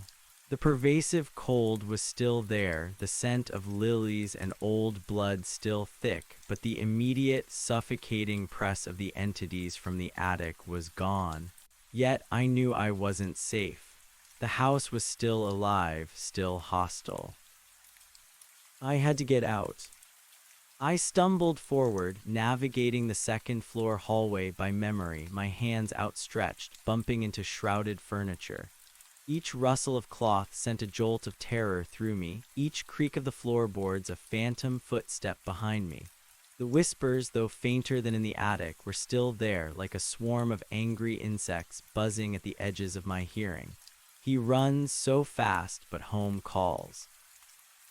I avoided the sitting room where I had seen Mrs. Hawthorne's photograph, an irrational fear of the image of her piercing eyes driving me past. Every door I passed, every dark alcove felt like a lurking threat. I imagined unseen eyes watching me from the shroud-covered furniture, from the black depths of the hallways. The main staircase, my only way down. I reached the balustrade, my hand gripping the cold, smooth wood. I began my descent, slowly, cautiously, my feet feeling for each step in the absolute darkness. The silence of the house magnified every sound, the creak of the stairs, the thump of my own heart, the rasp of my ragged breath. Halfway down, a low, guttural growl vibrated through the banister, directly beneath my hand. It wasn't human. It was deep, primal, full of ancient malice. It seemed to emanate from the wood itself, from the very foundations of the house. I froze, my foot suspended in midair. The whispers returned, a chorus of sibilant voices, now speaking in German, a torrent of incomprehensible but terrifying words. I couldn't understand them, but the tone was unmistakable, angry, threatening, delighted in my fear. I continued my descent, faster now, skipping steps, my heart hammering. I could feel the growl resonating through the entire staircase, a living, breathing entity that permeated the structure.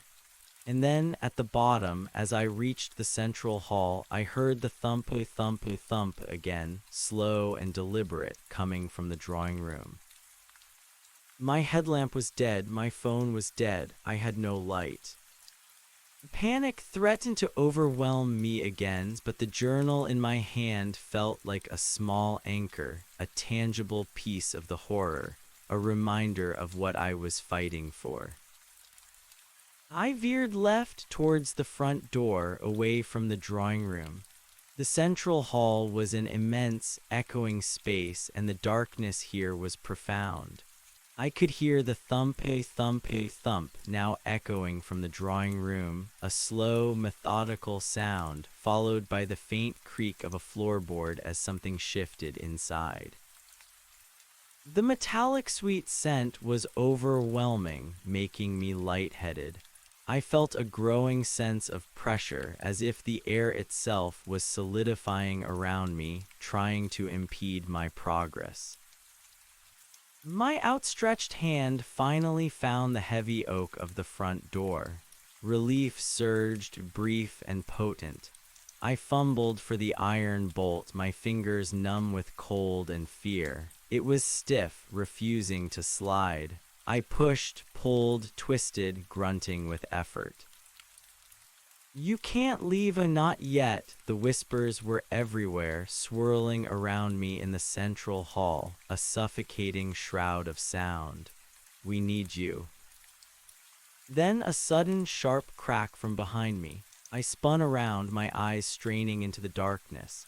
A pale, shimmering light emanated from the drawing room, a faint, sickly glow that pulsed with a dark energy. It was the mirror, and in its depths I saw them. Many faces swirling like mist, indistinct yet terrifying, their dark eyes fixed on me, a multitude of predatory smiles. The thump grew louder, moving slowly towards the drawing room door, which was now slightly ajar. I renewed my efforts on the bolt, pouring all my strength into it. With a loud, protesting clang, it finally slid open. But the padlock was still on the outside, but the internal locking mechanism was still engaged. I remembered the key, still in my pocket, the one I had jammed into the lock during my first escape. My fingers fumbled in my pocket, searching for the cold metal. As I searched, the pale light from the drawing room pulsed brighter, and the faces in the mirror seemed to sharpen, their eyes burning with a malevolent intensity. The whispers intensified, a rising tide of guttural German laced with a chilling joy. Then a sound that froze my blood, a slow, deliberate creak of the drawing room door. It was opening wider. I finally found the key, jammed it into the lock, and twisted with all my might. The old mechanism groaned, resisting. "She's coming for you," a single, clear whisper, directly in my ear, cold as death. I glanced back. The drawing room door was now fully open, revealing a deeper, pulsing darkness within. And from that darkness, a silhouette emerged. Tall, impossibly thin, yet solid enough to block the light from the mirror. It flowed rather than walked with a slow, deliberate grace directly towards me. Mrs. Hawthorne. A triumphant smile, wide and terrifying, seemed to stretch across her face, though I couldn't clearly see her features in the gloom. It was the smile of a predator who had finally cornered its prey. With a final, desperate twist, the lock clicked. I yanked the door open, feeling a rush of cold night air, blessed and terrifying, wash over me. I burst out onto the front porch, not even pausing to shut the door behind me. My car, my haven, my only hope. I sprinted down the moss-covered steps, my feet slipping on the damp stone. I could feel eyes on my back, a palpable weight of unseen gazes. The whispers were fading behind me, but the sense of profound, ancient malevolence was not. I reached my car, tore open the driver's side door, and practically threw myself inside, slamming the door shut with a frantic urgency. My hands shook uncontrollably as I fumbled for the ignition, inserting the key, turning it. The engine sputtered once, then caught, roaring to life in the oppressive silence of the night. The headlights cut through the darkness, illuminating the ancient, skeletal trees, the ivy-choked walls of the house. I slammed the car into reverse, tires spitting gravel as I backed away from the house, then spun the wheel and floored the accelerator. The car surged forward, tearing down the winding gravel track. As I sped away, I risked a glance in my rearview mirror. The house, enormous and dark, stood against the backdrop of the ancient forest, and there in the open doorway, framed by the darkness, I saw her, Mrs. Hawthorne. Her silhouette, tall and gaunt, stood perfectly still, watching me go. And for a split second, I thought I saw a faint red glow in her eyes that were fixed on my retreating car, a triumphant, malevolent smile twisting her features. I screamed, a raw, choked sound that died in my throat, and pressed harder on the gas pedal. The trees closed in around me, a tunnel of darkness, but I kept driving, my heart a frantic bird trapped in my chest, the whispers still echoing in my mind, but now tinged with a terrifyingly clear voice. "This isn't over, Liam, you carry us now." I drove for what felt like hours, even though it was probably only 20 minutes before the gravel track finally gave way to the rough, unpaved road. My hands were cramped on the steering wheel, my knuckles white. I was breathing in ragged gasps, tears streaming down my face. I didn't stop until I reached the edge of the forest, where the first faint glimmer of cell phone signal appeared on my screen. It was weak, just one bar, but it was there, a fragile thread to the outside world. I pulled over sharply, slamming the brakes. My body was shaking uncontrollably, every nerve ending screaming.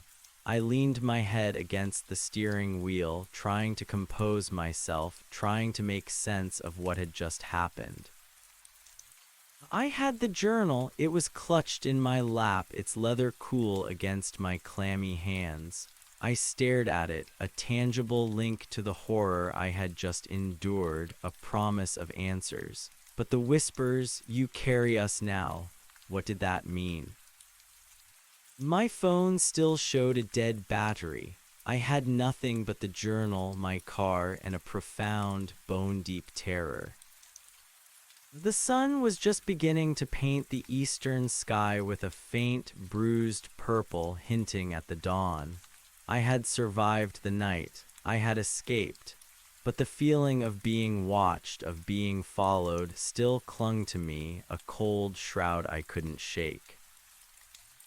I knew with a chilling certainty that it wasn't over. My escape felt less like a victory and more like a reprieve. I had taken something from the house, and in return, it had left something within me. The long drive back to the city was a blur. I avoided highways, taking back roads, the familiar landscape doing little to calm my frayed nerves. Every shadow seemed to coalesce, every reflective surface a potential window into the other side. The journal lay on the passenger seat, a heavy, silent presence. I longed to open it, to finally understand its secrets, but a deep-seated fear held me back. What if opening it was another trap? What if reading its contents allowed them to follow me even more closely? I reached my apartment in the early afternoon, the city's roar a jarring contrast to the silence I craved. My apartment, once a haven, now felt like a temporary shelter. I locked the door, drew the curtains, and turned on every light, trying to push back the encroaching shadows that only existed in my mind. I stripped off my clothes, throwing them into a pile, convinced they still carried the metallic sweet scent and the cloying smell of lilies. The cold shower did little to wash away the feeling of dread. I scrutinized my reflection in the bathroom mirror, half expecting to see Mrs. Hawthorne's face superimposed over mine, but it was just my own pale, terrified visage staring back. I still couldn't bring myself to look directly into my eyes for too long. Exhaustion finally claimed me, dragging me into a fitful sleep filled with fragmented nightmares. Swirling faces, mocking whispers, the relentless thump-a-thump-a-thump. I woke with a gasp, drenched in sweat, the room still filled with the lingering echoes of fear. The next few days were a blur of paranoia and research. I still couldn't bring myself to open the journal. Instead, I continued my online search, now fueled by a new, more terrifying understanding.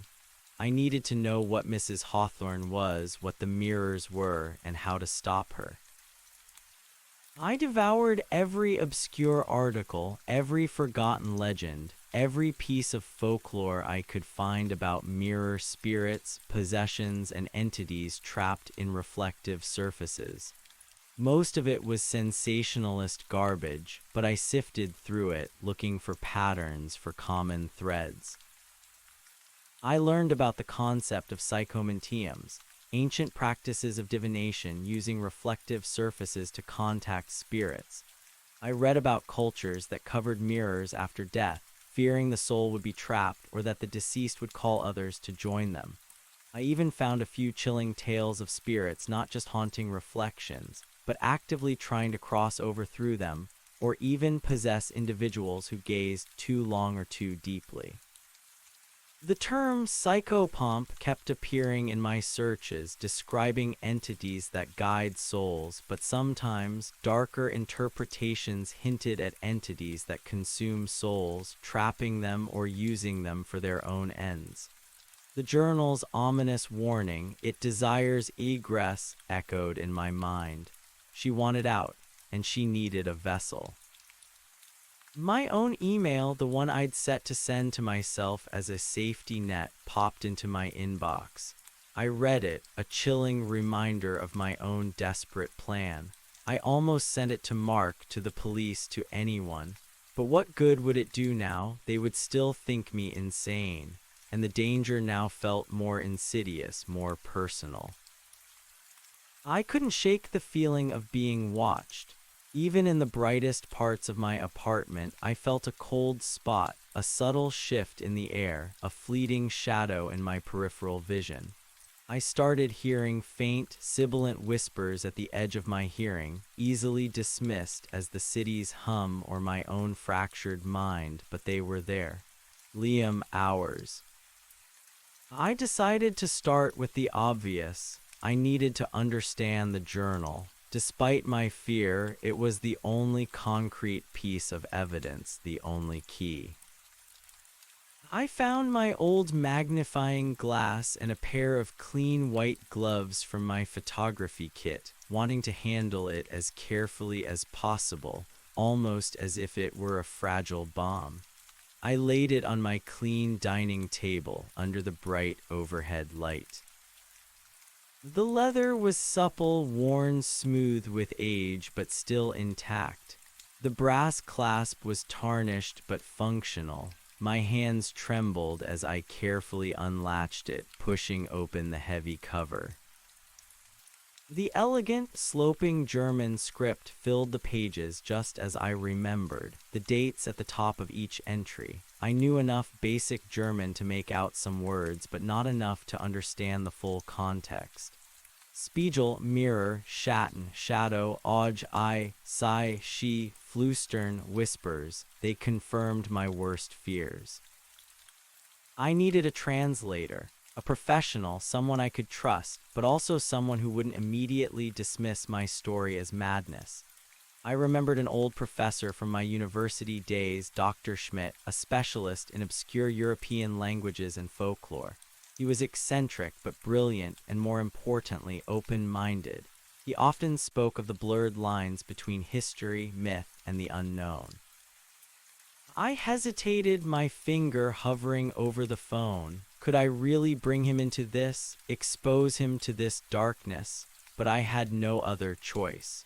I couldn't decipher this alone, and I couldn't risk some random online translator inadvertently unleashing something. I took a deep breath and dialed. Dr. Schmidt answered on the third ring, his voice raspy but amiable. Ah, Liam, what a surprise, it's been years. To what do I owe the unexpected pleasure? Dr. Schmidt, it's good to hear from you. I hope I'm not disturbing you. I have a very unusual request. I tried to keep my voice steady, professional. Unusual, you say? My dear boy, unusual is my middle name. Come, spit it out. What esoteric text has fallen into your adventurous hands now? He chuckled, a familiar sound that momentarily brought a sense of normalcy. It's a journal, Dr. Schmidt, an old one, German, from the late 19th, early 20th century. I believe it's crucial to something I'm investigating. I need it translated very carefully. Every nuance, every inflection, and it's not a normal historical document. Oh, intriguing, a secret diary of a forgotten German countess, perhaps, or a treatise on alchemical rituals. He sounded genuinely interested.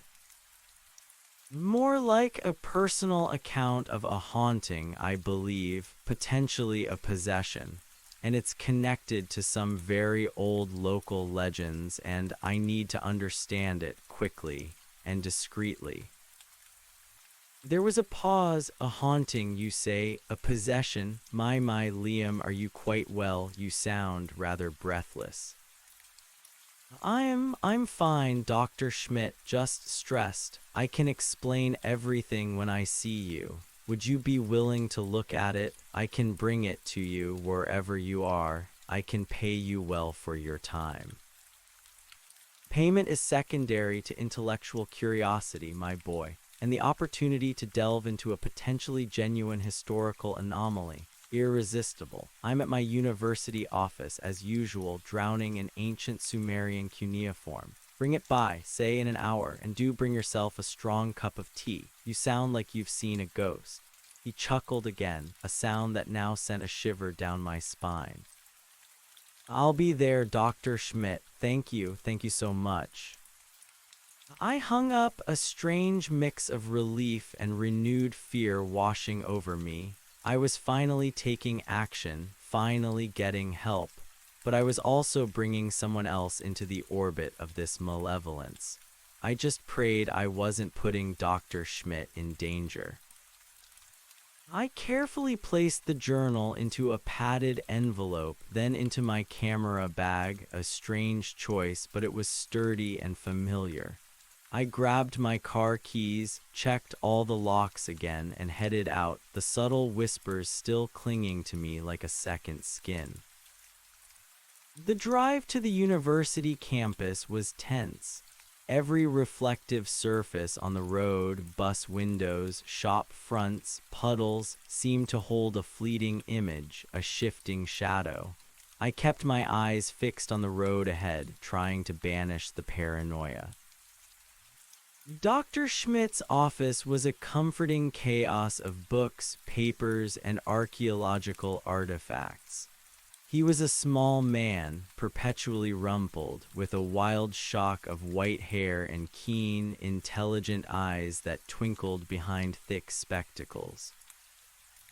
Liam, my boy, do come in, do come in. You look like you've wrestled a bear and lost, or perhaps, as I jested, a ghost.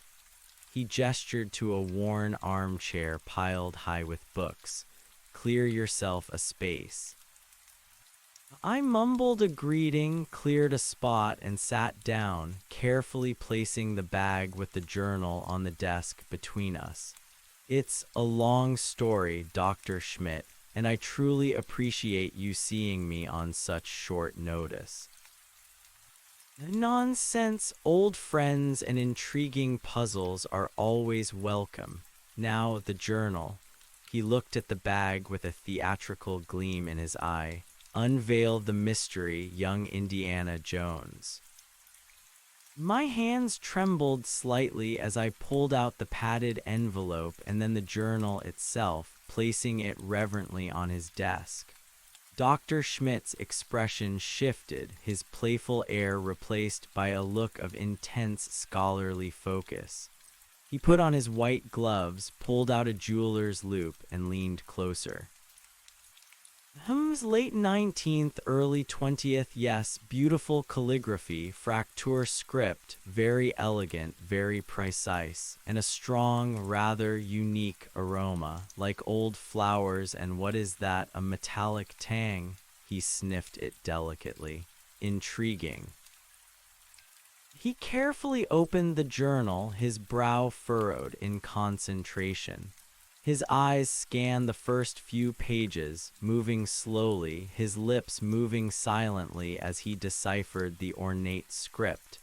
I watched him anxiously, clutching the arms of my chair.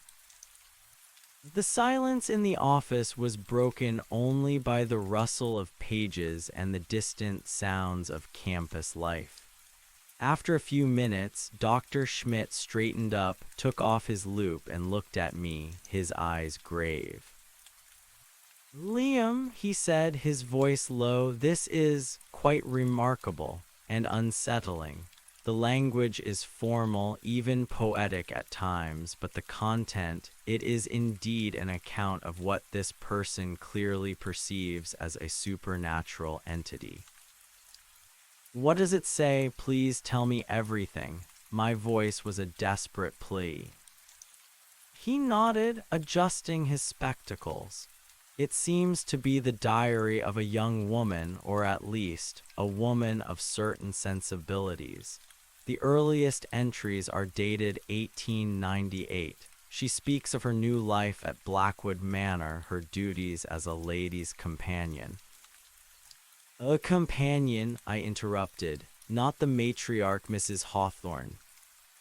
No, the author explicitly refers to Frau Hawthorne, or Mrs. Hawthorne, in a respectful if somewhat distant tone, so she is observing the mistress of the house. Interesting. It seems our author, whose name is not yet revealed in these early pages, is a devout woman prone to introspection. And she notices things, subtle changes in the house in its mistress. He began to read aloud, translating as he went, his voice soft but clear. October 14th, 1898. A chill has fallen over Blackwood Manor, not merely of the season, but something deeper. Frau Hawthorne, usually so composed, has grown withdrawn. Her eyes, once sharp with intellect, now seem to hold a distant, unfocused gaze when she believes herself unobserved. I find her often staring into the drawing-room mirror, not at her own reflection, but into its depths, as if seeking something within. My blood ran cold, the drawing-room mirror, the feeling of being watched, it was all there. Dr. Schmidt continued, November 5th, 1898. The changes in Frau Hawthorne continue. She speaks less, but sometimes I hear her murmuring to herself in the stillness of the night, words I cannot quite discern, a low, sibilant sound. In the mirror, I feel a strange presence emanating from it now.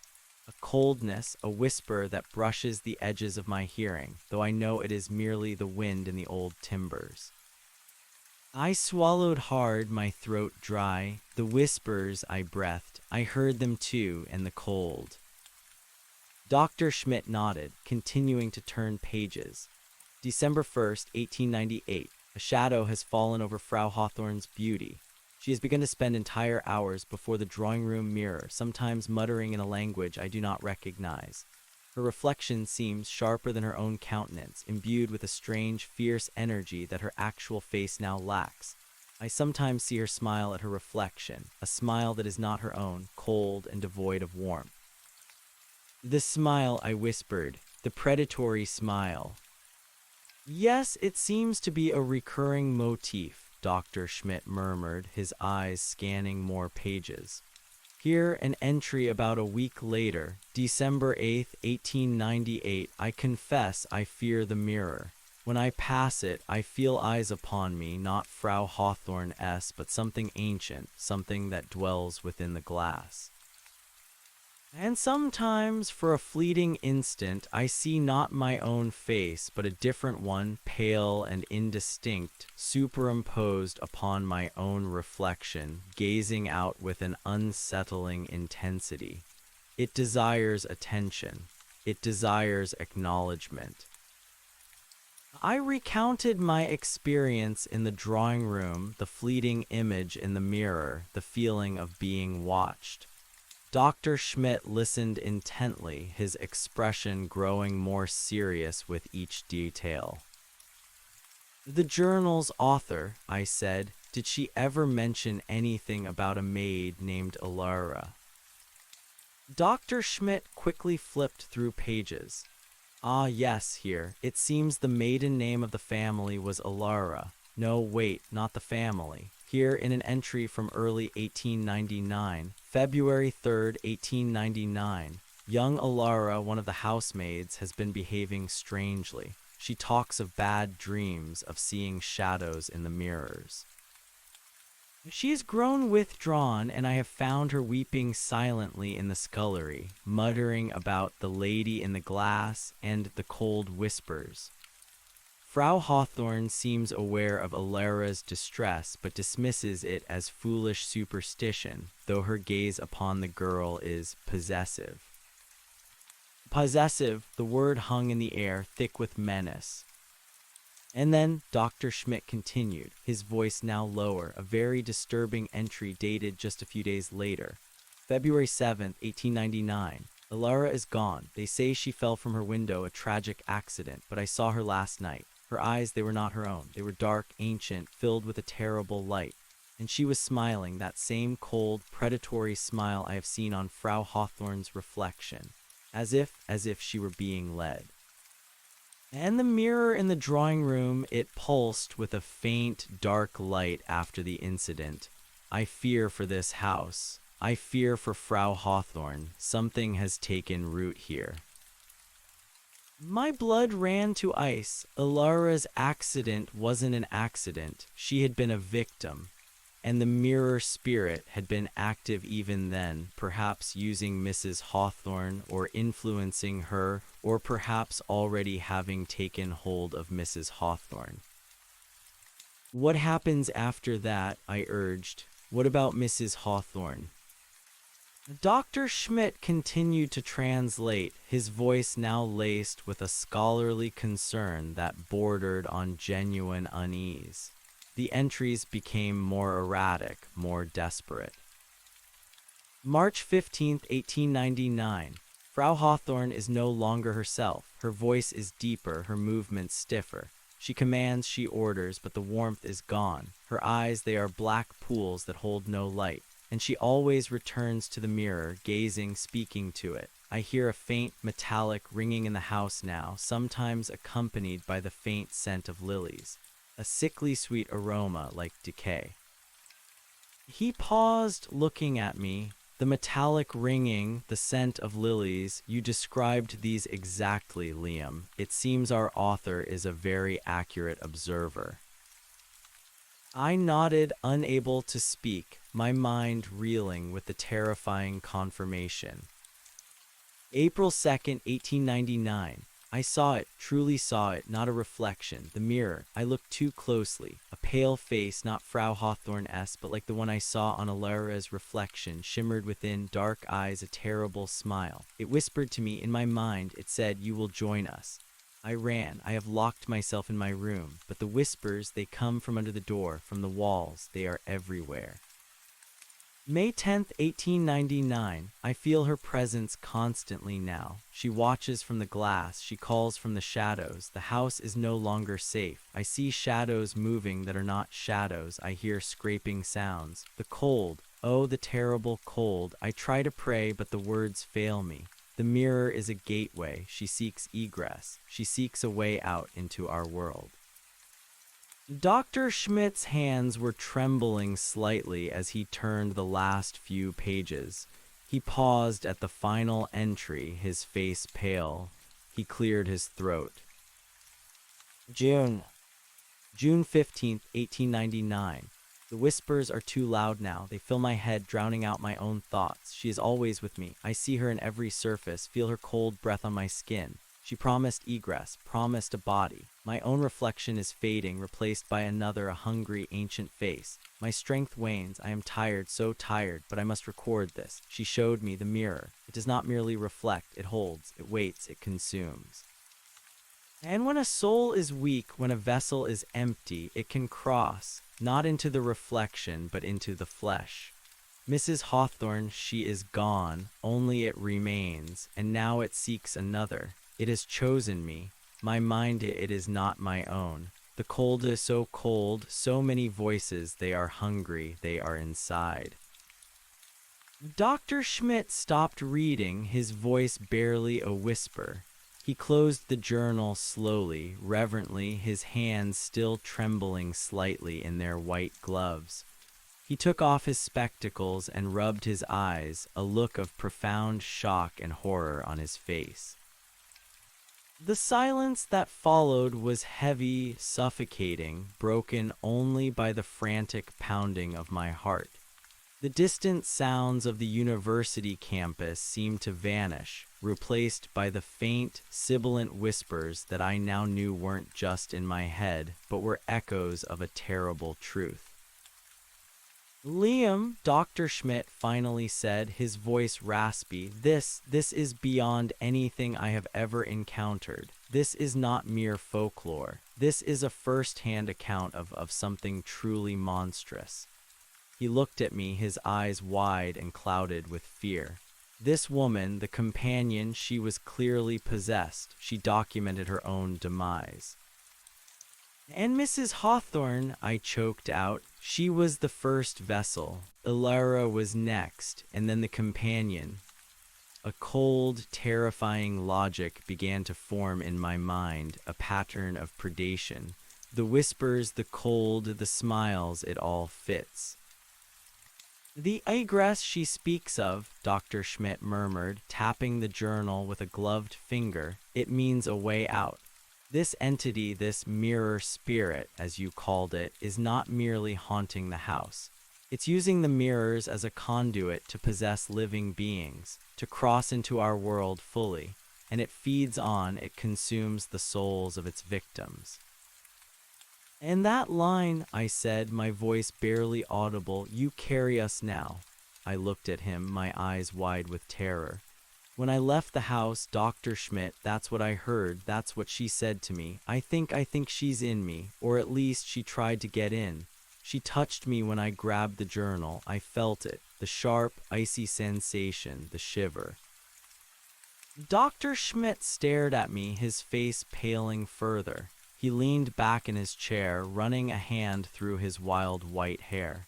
Liam, my dear boy, we need to consider this carefully. The journal is clear. This entity seeks a vessel. It weakens its prey, infiltrates their mind, then takes over. But I fought it, I insisted, desperation lacing my tone. I got out. I broke free from its grip in the attic. I escaped the house. Perhaps, he said, his gaze fixed on me, a new, unsettling intensity in his eyes. But the last entries of this poor woman suggest a gradual process. The whispers, the feeling of being watched, the reflections, it's a slow, insidious corruption. The words, you carry us now, are deeply disturbing. He rose from his desk, pushing aside stacks of books, and began to pace his small office. This explains the padlock, the closed door. The house is a cage, not for the spirit, but for the victims. It traps them, weakens them until they are ripe for possession, and it wants to keep its secrets, its trophies, hidden. So what do we do? I asked, my voice raw. How do we fight something that's inside? He stopped pacing, turning to face me. We start with what we know, the journal. It's our primary weapon, Liam. It tells us its nature, its weaknesses, perhaps. It speaks of the mirror as a gateway. That implies a connection, a dependence. So destroying the mirrors, I suggested, a flicker of hope igniting in my chest, breaking them. Perhaps, he mused, but that might simply release it, scatter its influence, or even anger it further. We don't know the full extent of its power. The journal does not describe the successful defeat of this entity, only its relentless advance. He paused, his gaze hardening. And if it has indeed crossed into you, even partially, then destroying its anchor might be dangerous for you as well.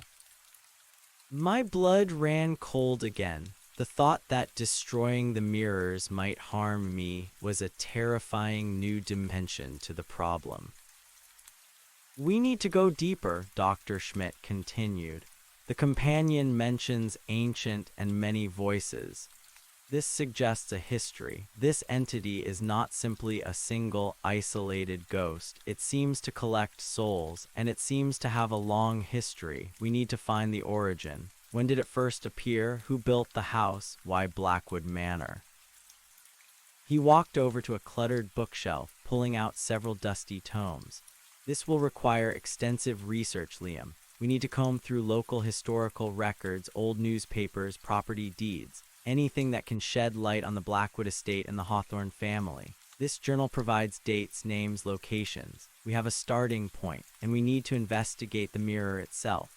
The journal says it doesn't just reflect, it holds, it consumes. But the entity knows I have the journal, I said, a fresh wave of dread washing over me. It knows I'm looking for answers, it wants it back, or it wants to finish what it started. Which is why we must proceed with extreme caution, Dr. Schmidt replied, his voice firm. We work here in my office where we have access to information, where there are other people, where the sun shines brightly. You do not return to that house, not under any circumstances, not alone, ever. And you, Liam, must be vigilant. You must monitor yourself. Any unusual thoughts, any strange impulses, any whispers, any feeling of coldness that is localized and unnatural, you must tell me immediately. He picked up the journal again, holding it with a new respect. This is a profound historical document, Liam, and a dangerous one. It is a detailed account of a real supernatural phenomenon. It requires our full attention, our full academic rigor. We will treat it like an archaeological find of immense importance, because that is what it is, and we will not let it claim another victim. The determination in his voice was infectious. For the first time since my harrowing escape, I felt a glimmer of hope, a sense of direction. I wasn't alone. I had an ally, an expert, someone who not only believed me, but was willing to fight this impossible battle with me. Thank you, Dr. Schmidt, I said, my voice thick with emotion. Thank you. He gave me a grim smile. Don't thank me yet, my boy. This is merely the beginning. Now let's establish a working method. I will focus on historical records, property ownership, anything about the Blackwood family and the construction of the manor. You, on the other hand, should delve deeper into the specific folklore of mirror spirits, psychomanteums, and any historical accounts of similar possessions or entities that cross through reflective surfaces. Focus on how they are contained, how they are banished, or how their influence is broken. We need to find an antidote, Liam, a counterspell, if you will, to this evil. He paused, then added, "And for your own safety, I advise you to take certain precautions. Cover all mirrors in your apartment. Avoid reflective surfaces. Do not look into your own eyes in a mirror for any extended period." The companion's words: "It desires attention. It desires acknowledgement. Do not give it what it wants, and keep this journal with you at all times. It seems to be the focus of its attention. Perhaps if it wants it back, it is a way to monitor its presence." The thought of keeping the journal with me, the physical embodiment of the horror, was unsettling, but his logic made a chilling kind of sense. If it was a target, it might be a protective ward, drawing its attention away from me, or at least making its movements more predictable. I spent the next several days in a self-imposed lockdown, my apartment transformed into a paranoid fortress. I bought heavy black sheets and draped them over every mirror, every shiny surface. The reflective face of my microwave, the polished chrome of my toaster, the glass of picture frames, all covered. My apartment became a dim, claustrophobic space, but I felt a perverse sense of safety in the absence of reflections. The journal became my constant companion, a heavy, cold weight in my backpack, even as I slept. I avoided looking at it directly, but its presence was a constant reminder of the danger. My online research became obsessive. I found myself poring over obscure academic papers, dusty online archives, and forgotten corners of the internet. I learned about ancient Roman superstitions concerning mirrors and death, Egyptian rituals of communicating with the underworld through polished metals, and various European folk tales about spirits trapped in reflective surfaces, sometimes as punishment, sometimes as a means of perpetual observation. I discovered that many cultures had rituals for breaking the connection between a spirit and a mirror. Some involved specific incantations, others the careful destruction of the mirror itself, often by burying the shards in hallowed ground or dissolving them in blessed water. But the common thread was always the same: respect the mirror, for it is a gateway, not merely a surface. And if a spirit has already crossed, then its connection to the mirror becomes a vulnerability, but also a potential point of harm for the possessed. The concept of a spirit trap resonated with the journal's description of the mirror holding and consuming. If Mrs. Hawthorne, Alara, and the companion souls were trapped within the mirror, then the entity was not just a possessor but a collector. And the many voices the companion heard, the chorus of whispers, suddenly made terrifying sense. It wasn't just the entity's voice, it was the voices of its victims, a spectral choir of the devoured. Meanwhile, Dr. Schmidt worked tirelessly, his enthusiasm for the academic puzzle undimmed by the grim reality of our situation. He called me daily, sometimes multiple times a day, his voice brimming with new discoveries. "Liam, fascinating. I found a reference to a Blackwood estate in the county records dating back to the late 17th century. It was originally built by a family of German immigrants, the Schwarzals family, literally, Blackwood in German. This explains the Fraktur script, the German whispers you heard. They brought their own traditions, their own folklore, perhaps even their own darkness with them." His voice crackled with excitement over the phone. And this is where it gets truly interesting. The Schwarzals family was known for its esoteric practices. They were said to dabble in alchemy, spiritualism, and a particular branch of Spiegelmagie, mirror magic. They believed mirrors were not just reflections of the world, but windows into other dimensions, into the spirit world. They even built a specialized reflection chamber within the manor, according to one obscure family history. A room designed to amplify reflective properties to facilitate contact. A reflection chamber. I felt a cold knot tighten in my stomach. Where was it? The records are vague, Dr. Schmidt admitted. but it seems to have been a private study connected to the mistress's suite where she would conduct her spiritual experiments. It's possible the drawing room mirror, or perhaps one of the other grand mirrors, was the central piece of this chamber. The matriarch of the family, a certain Frau Helga Schwarzals, was particularly obsessed with contacting the ancient ones through the glass. She was said to have developed a unique, almost symbiotic relationship with her primary mirror, believing it offered her eternal life, a way to transcend physical limitations. "Eternal life," I murmured, recalling the companion's entry about Mrs. Hawthorne's reflection having a strange, fierce energy that her actual face now lacks. The entity promised to keep its vessels alive in some twisted way within the mirror itself. Indeed, Dr. Schmidt continued, but the family history takes a dark turn. Helga Schwarzals disappeared mysteriously in 1723. The family attributed it to a spiritual ascension, but local legends speak of her being devoured by the glass.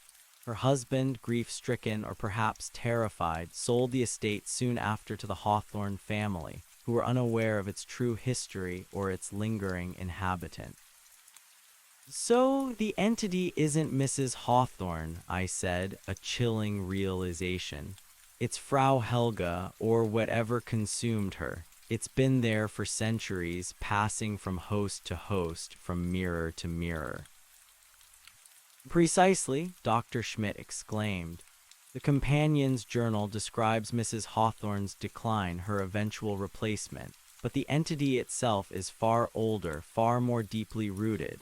It's a collector of souls, a parasitic entity that uses the mirrors as its nexus, its prison, and its gateway. The Blackwood Manor, with its reflection chamber, was specifically designed to facilitate its influence." "But why me?" I asked, the familiar dread returning. "Why did it pick me? I was just a photographer doing a job." "Perhaps you were a strong channel," Dr. Schmidt speculated. "Or perhaps your curiosity, your persistent investigation drew its attention." The companion wrote, "It desires attention, it desires acknowledgement. You certainly gave it that, Liam. You sought it out, you disturbed its slumber, and you took its most prized possession, the journal, which documented its existence and its methods." "So what do we do about Helga?" I asked. "How do we stop her or it?" "The legends vary," Dr. Schmidt explained. "Some suggest a mirror spirit can be contained by sealing the mirror it inhabits, perhaps with a specific ritual or substance. Others speak of breaking the mirror in a particular way at a particular time to release or banish the spirit. But the most consistent and disturbing detail is this: if the spirit has crossed over into a vessel, destroying its primary mirror could either destroy the vessel as well, or worse, free the spirit from its anchor, allowing it to move unimpeded without a fixed location." My blood ran cold. The thought of being inextricably linked to that ancient horror was horrifying. So I could be collateral damage. "It's a distinct possibility," Dr. Schmidt admitted grimly. "Which is why we need to be absolutely certain of our approach. We need to find the specific ritual, the precise method, and we need to consider your condition, Liam. The eukaryotes now comment is a critical detail. We need to determine if it has successfully established a foothold or if it was merely a threat." That night, alone in my darkened, mirrorless apartment, the whispers seemed stronger, more insistent. "She protects, but for how long?" The cold spots returned, localized patches of frigidity that seemed to shift and move around me. I felt a subtle pressure behind my eyes, a faint throbbing in my temples. Was it just paranoia, or was the entity tightening its grip? I found myself unconsciously looking at my phone's screen for reflections, catching glimpses of my pale, haunted face.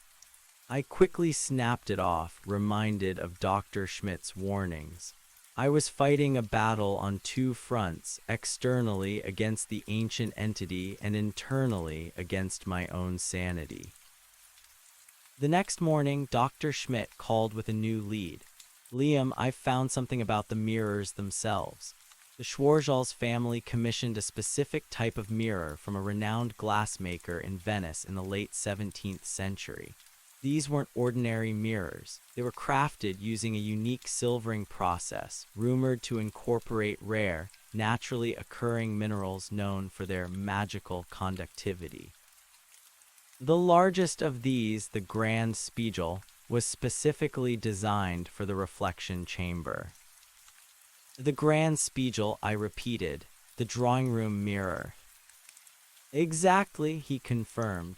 And here's the crucial detail. The original specifications included a unique feature, a hidden compartment behind the frame of the Grand Spiegel, a place where certain amplifying objects were kept and where the most powerful spiritual anchors were stored. These could be anything from lockets of hair to dried flowers to personal effects of the intended targets. My mind flashed back to the dusty attic, the clean mirror, the wilting lily, and the journal itself. The journal, I said, a terrible thought forming. She left it on the pile of blankets next to the clean mirror. That mirror in the attic, it must be a smaller version of the Grand Spiegel connected to it. And the lily, the wilting lily, it was there too. "A wilting lily," Dr. Schmidt echoed, a new note of urgency in his voice. The companion mentioned the scent of lilies, Liam. This is significant. It implies a direct symbolic connection. Perhaps a personal object of one of the victims, serving as a spiritual anchor for the entity within the glass, and the journal as well, detailing its own existence. It would be a powerful anchor, a record of its triumphs. So if we destroy the anchors, I reasoned, does that weaken her? Does that break her hold? It's a strong possibility, Dr. Schmidt said, his voice thoughtful. The legends speak of severing the connection. Destroying an anchor could potentially sever the spirits linked to the physical realm, weakening its influence, perhaps even forcing it back into the mirror fully, making it vulnerable to final banishment. But we need to be extremely careful. We don't want to make it stronger or allow it to fully possess you in its desperate attempts to protect its anchors. Then we need to go back, I stated, the words forming a heavy, terrifying resolve. We need to find this hidden compartment, find the anchors, and destroy them, or seal them, whatever the ritual dictates. There was a long silence on the other end of the line. Liam, Dr. Schmidt finally said, his voice grave, I expressly forbade you from returning to that house. It is too dangerous. And if the entity has already begun to carry itself within you, entering its domain could be catastrophic.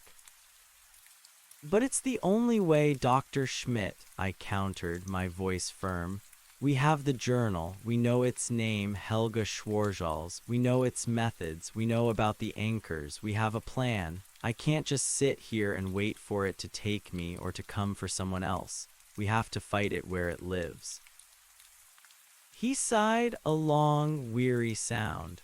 You are right, of course, to do nothing is to surrender. But we cannot go in blind, Liam. We need a specific ritual, a specific countermeasure. And we need to be absolutely certain you are not already compromised. The companion's final entries are a stark warning. What kind of countermeasure? I asked. Something specific to mirror magic, perhaps of the Schwarzschild family's own devising, twisted against them, Dr. Schmidt pondered. Or a powerful banishing ritual. The journal speaks of the entity seeking egress. It wants to escape the mirror. Perhaps we can reverse that, force it back into its prison, and seal it there forever. He proposed a new course of action. I will continue my research, Liam, focusing specifically on banishing rituals related to mirror spirits and the Schwarzschild family's alchemical and spiritual texts. I will look for anything that describes how to seal such an entity or how to separate it from its host. You, in the meantime, need to monitor yourself rigorously. I want you to start keeping a daily log documenting every sensation, every whisper, every thought that feels alien. We need to know the extent of its influence. If it's growing, we need to know immediately. And so, my paranoia found a new outlet: meticulous self-observation. I started a new journal, a digital one on my laptop, documenting every strange chill, every fleeting shadow, every whisper that brushed the edges of my hearing. I made notes on my mood, my dreams, any unusual thoughts or impulses. The first few days were terrifying. I wrote about the faint, sibilant whispers that seemed to follow me even in the busy city streets. I wrote about the flashes of a pale, hungry face in my peripheral vision, gone as soon as I turned my head. I wrote about the localized cold spots that would appear and vanish, leaving my skin prickling. The constant feeling of being watched, of not being alone. One entry stood out. Day 4 had a vivid dream. I was standing in front of the drawing room mirror, but it wasn't my reflection. It was Mrs. Hawthorne, her face superimposed on mine, smiling, the old predatory smile. And then her reflection reached out and her hand passed through the glass, grasping my arm. The cold, the absolute cold. I woke up screaming. Dr. Schmidt reviewed my log entries daily, his voice growing more concerned. Liam, the persistence of these sensations is troubling. The dreams, the whispers, it suggests more than a lingering impression. It suggests a growing presence. This entity is working on you just as it worked on Mrs. Hawthorne and the companion. It's trying to weaken your will, to erode your defenses. So what do we do? I asked, my voice edged with rising panic. Is there anything to counter it, to fight it back? The texts speak of certain wards, certain protections, he said. Traditional methods involve blessed salt, iron, specific herbs like mugwort or belladonna, even certain prayers or incantations. But the most effective defense against a parasitic spirit is strength of will, Liam. Do not give in to fear. Do not let it consume you. Focus on the task. Focus on finding the solution. That is your greatest defense. He also suggested a more practical measure. I want you to carry a piece of iron with you always. It's a common folklore protection against spirits, something small, discreet, but always on your person, and perhaps a sachet of blessed salt. Old wives' tales, yes, but sometimes old wives are wiser than academics. I bought a small iron key fob and a bag of sea salt, which I then had blessed by a local priest, awkwardly explaining it was for personal protection. The priest, a kind elderly man, seemed amused but obliged. The iron felt strangely heavy and cold in my pocket, the salt sachet a small, rough comfort. I clung to these talismans, irrational or not, as symbols of resistance. Days turned into a week into 2. The research was slow, painstaking. Dr. Schmidt uncovered fragmented references to specific incantations used by the Schwarzschild family to seal or bind spirits within their mirrors, but the language was archaic, convoluted, and the rituals seemed to involve strange astrological alignments and rare, esoteric ingredients. This is not a simple exorcism, Liam, Dr. Schmidt explained. This is a form of highly specialized binding magic, designed by the very people who created the conduit for this entity. It's incredibly complex and dangerous. One wrong step could have dire consequences, not just for you, but for everything. My own log entries became more disturbing. The dreams were more frequent, more vivid. I often found myself waking in a cold sweat. Images of Mrs. Hawthorne's predatory smile burned into my mind. I started experiencing moments of dissociation, brief flashes where I felt a strange sense of detachment from my own body, as if I were observing myself from a distance. And the whispers were no longer just on the edge of my hearing. They were sometimes clear, distinct, offering insidious suggestions, subtly undermining my resolve.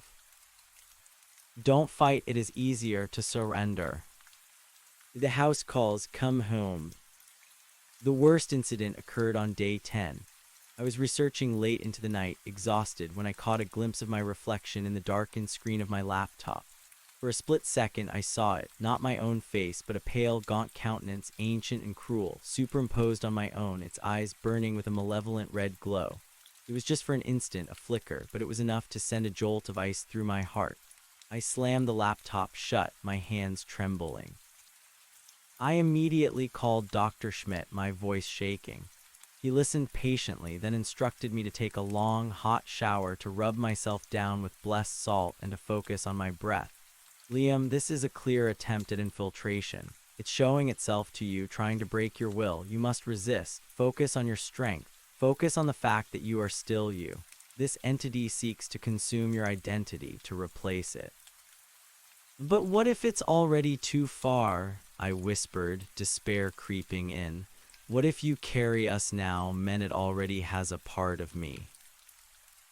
Then we fight for the rest, Dr. Schmidt said, his voice firm, unwavering. We fight for every inch, for every memory, every thought that is truly yours. That is why we need to act. We need to finish this. His research eventually yielded a breakthrough. He found a specific, highly elaborate ritual in one of the Schwarzschall's family texts, titled Die Spiegelbindung, the mirror binding.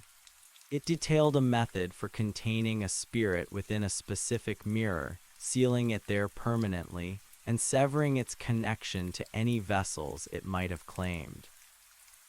This is it, Liam, Dr. Schmidt announced, his voice a mix of triumph and trepidation.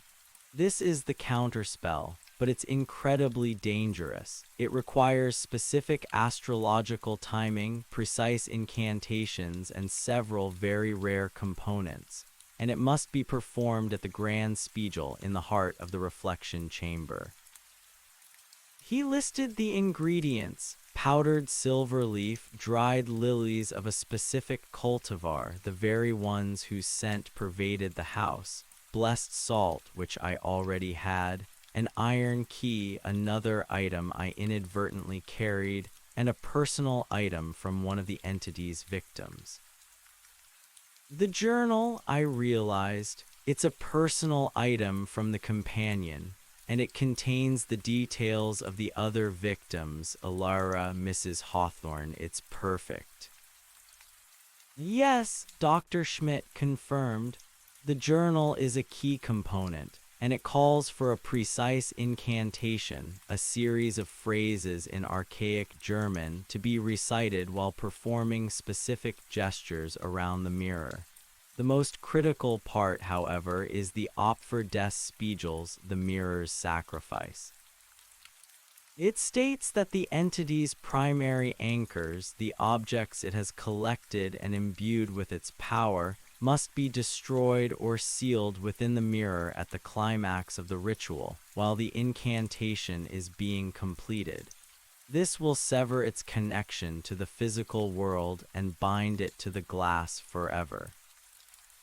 So we go back, I said, a grim resolve settling over me, to the drawing room, to the Grand Spiegel.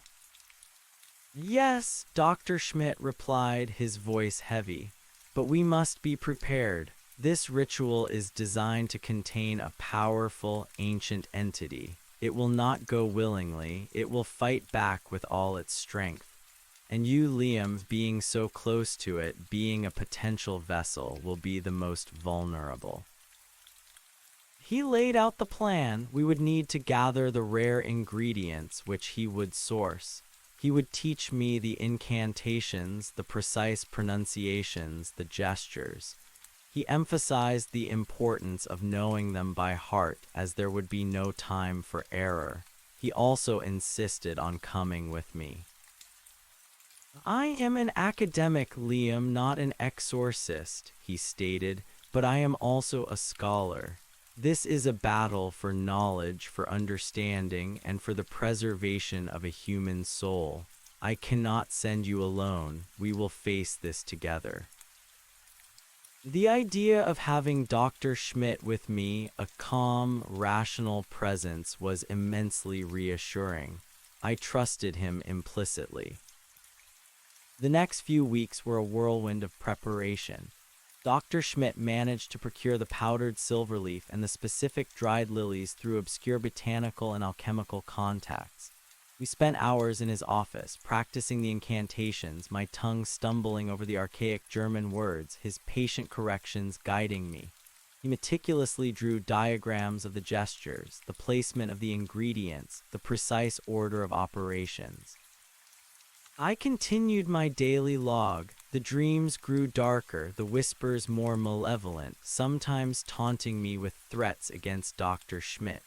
He will fall like the others. I fought them, mentally repeating the incantations, clutching my iron key, rubbing the blessed salt sachet.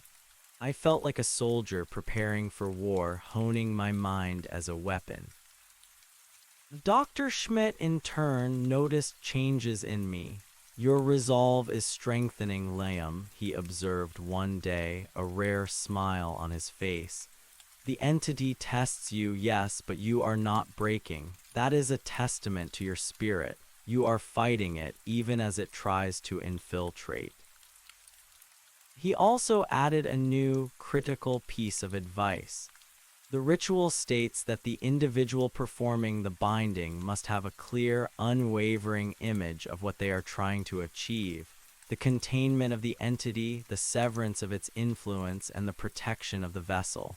You must visualize its defeat, its return to its prison. Do not falter, do not doubt.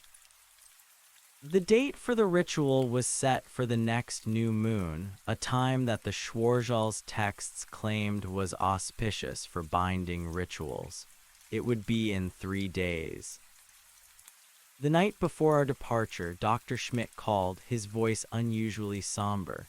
Liam, I've made a final discovery. A footnote in an old text, almost missed. It speaks of a critical vulnerability for the Spiegelwesen, the mirror being. While it desires egress and consumes souls, it has a profound weakness, light. Not just any light, but the pure, focused light of the sun, especially at its zenith. It disrupts its ethereal form, disorients it, and can even temporarily weaken its hold on a vessel or a mirror. The ritual is best performed when it is at its weakest. So we go in at noon, I asked, a spark of hope igniting.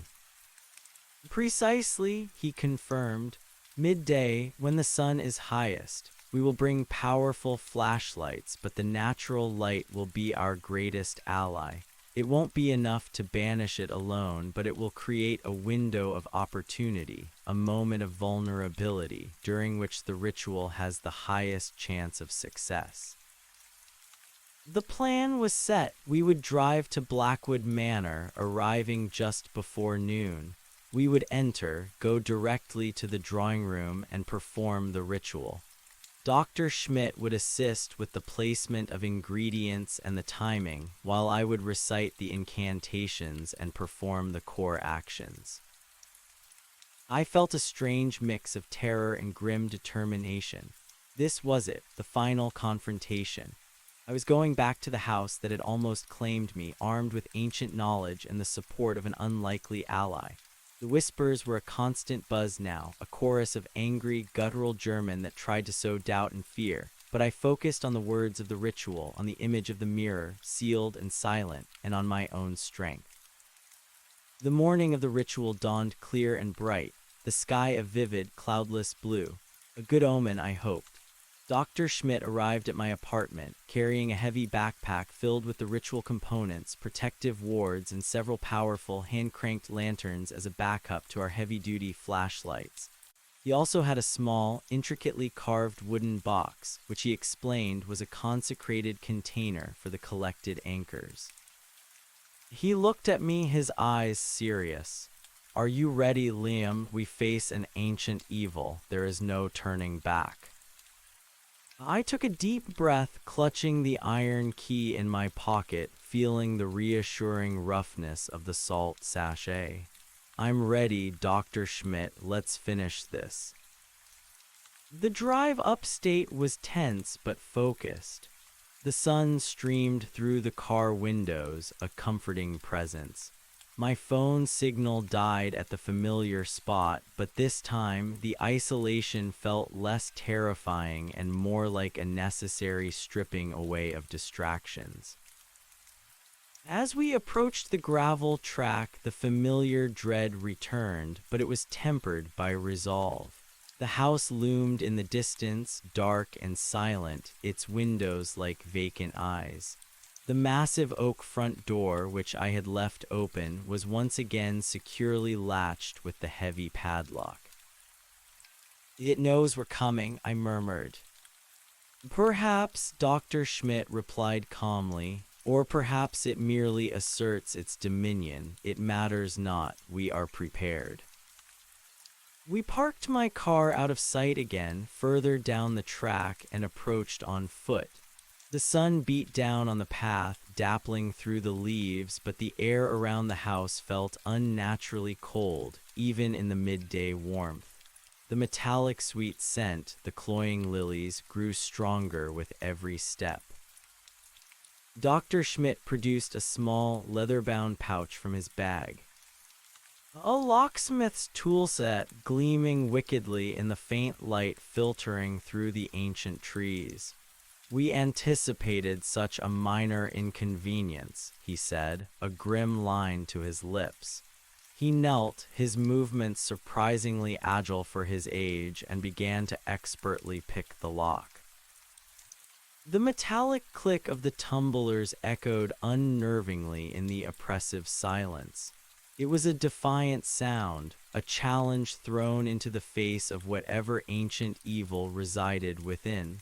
The padlock sprang open, and Dr. Schmidt carefully set it aside. He grasped the heavy oak door. "On my count, Liam, be ready." He pushed. The door groaned open, a long, drawn-out wail that seemed to ripple through the very foundations of the house. A blast of frigid air, thick with the scent of lilies and something else, something cloying and metallic, slammed into us. It was a physical assault, making my teeth ache and my eyes water. The whispers surged, a guttural chorus of angry German that seemed to coil around us, pressing in from every side.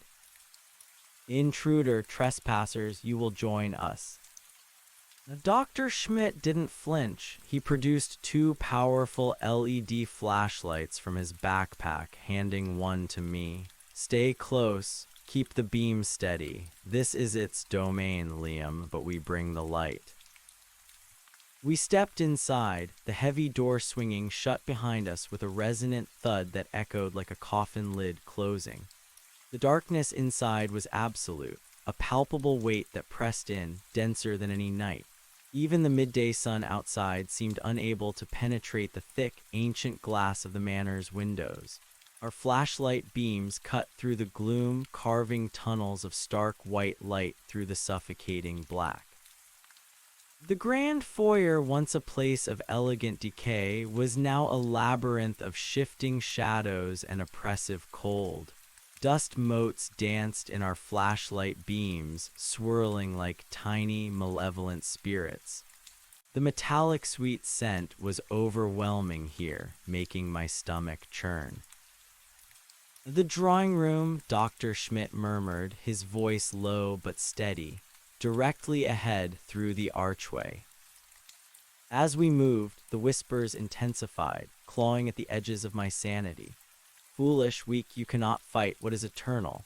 I felt a tingling sensation along my spine, as if unseen fingers were tracing ghostly patterns on my skin.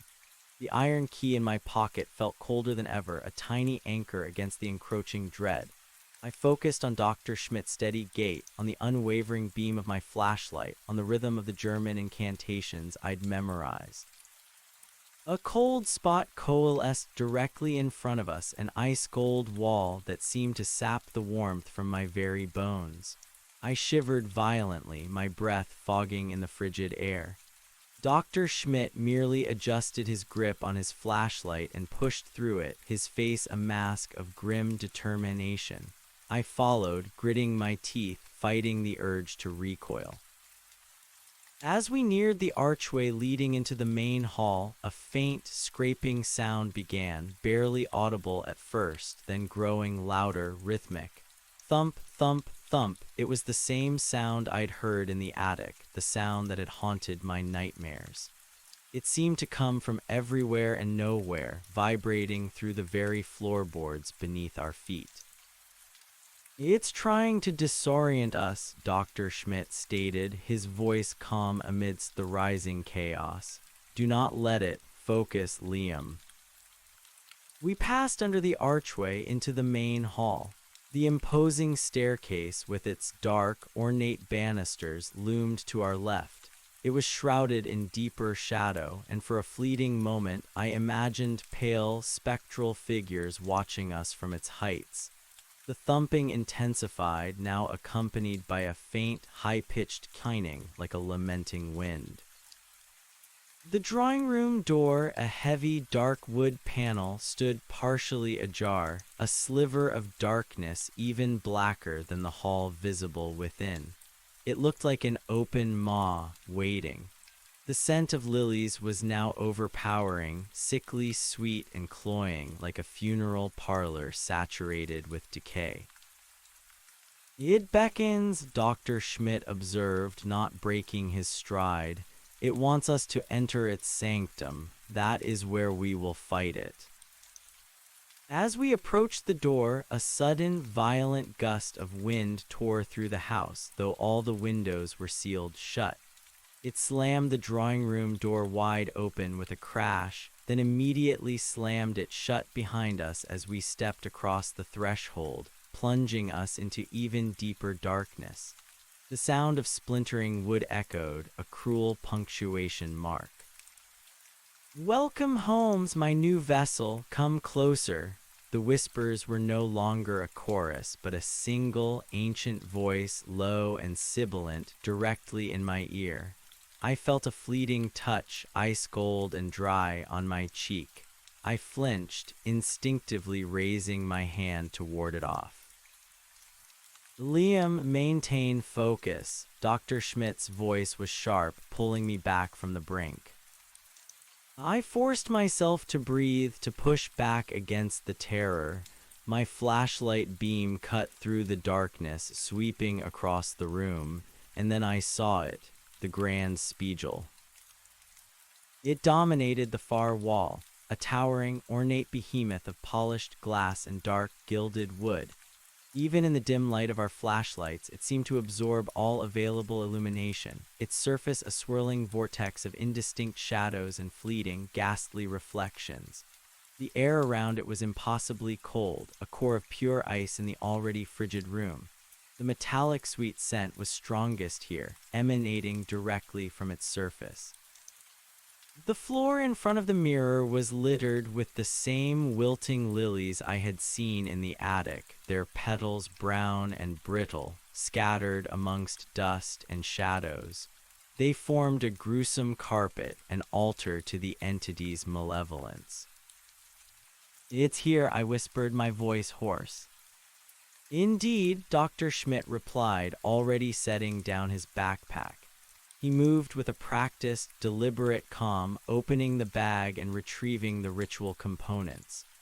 He placed the consecrated wooden box, the silver leaf, the dried lilies, and the blessed salt in a precise arrangement on the dusty floor, just in front of the mirror, forming a semicircle. "The sun," I said, looking around. The drawing room's windows were large, facing south, but they were coated in decades of grime and thick cobwebs, blocking most of the natural light. Only faint, diffused shafts of pale gray light managed to penetrate, doing little to dispel the gloom. "It's not enough." Dr. Schmidt nodded grimly.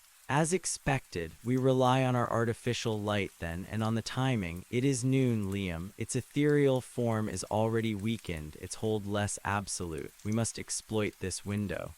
He handed me a small, finely ground piece of what looked like chalk. This is consecrated bone dust. Draw the protective circle around us, quickly. My hand still trembled, but I focused on the task.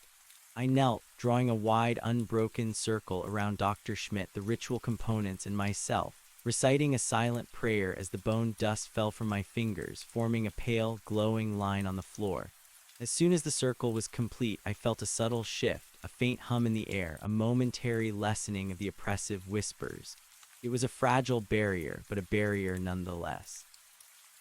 "Good," Dr. Schmidt said approvingly. "Now Liam's the journal." He gestured towards my backpack. "It is our anchor and a powerful one. We need it open at the final entry facing the mirror." I unzipped my backpack, my hands fumbling slightly. The journal felt impossibly heavy, a cold block of ancient dread. As I pulled it out, a faint, almost imperceptible tremor ran through the room. The whispers surged again, a furious, frustrated growl. "No, mine, you cannot." I ignored it, forcing my mind to focus. I opened the journal to the final, chilling entry, the one describing the companion's surrender to the entity.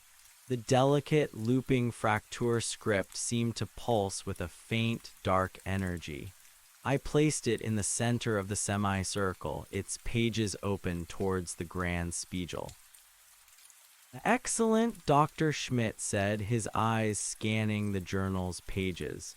"Now, the ritual itself, the incantation, you recall the first verse." I took a deep breath, trying to steady my racing heart. I could feel the entity's rage, a cold, suffocating presence that pressed against the invisible boundary of our protective circle. I could almost see its form shimmering in the depths of the mirror, a pale, indistinct figure with eyes of burning malevolence. "I recall," I affirmed, my voice stronger than I expected. "The words of sealing, the words of truth." Dr. Schmidt nodded, then began to arrange the powdered silver leaf and the dried lilies in specific patterns around the journal. "As I place the components, Liam, you begin the incantation. Remember the intonation. The power is in the precise cadence." I closed my eyes for a moment, picturing the words, the rhythm, the gestures. I remembered Dr. Schmidt's advice, visualize its defeat. I saw the mirror, silent and sealed, the entity banished, its influence broken. I saw Mrs. Hawthorne, Elara, the companion, their souls released.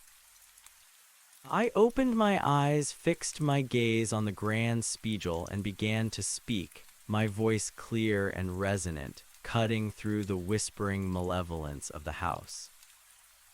"O Spiegelwessen alt und tief den Griff word nun gebrachen, den Schatten der in Glas nun schlief word uig dort gesprochen. O mirror being old and deep, your grip shall now be broken. Your shadow that in glass did sleep will eternally be spoken."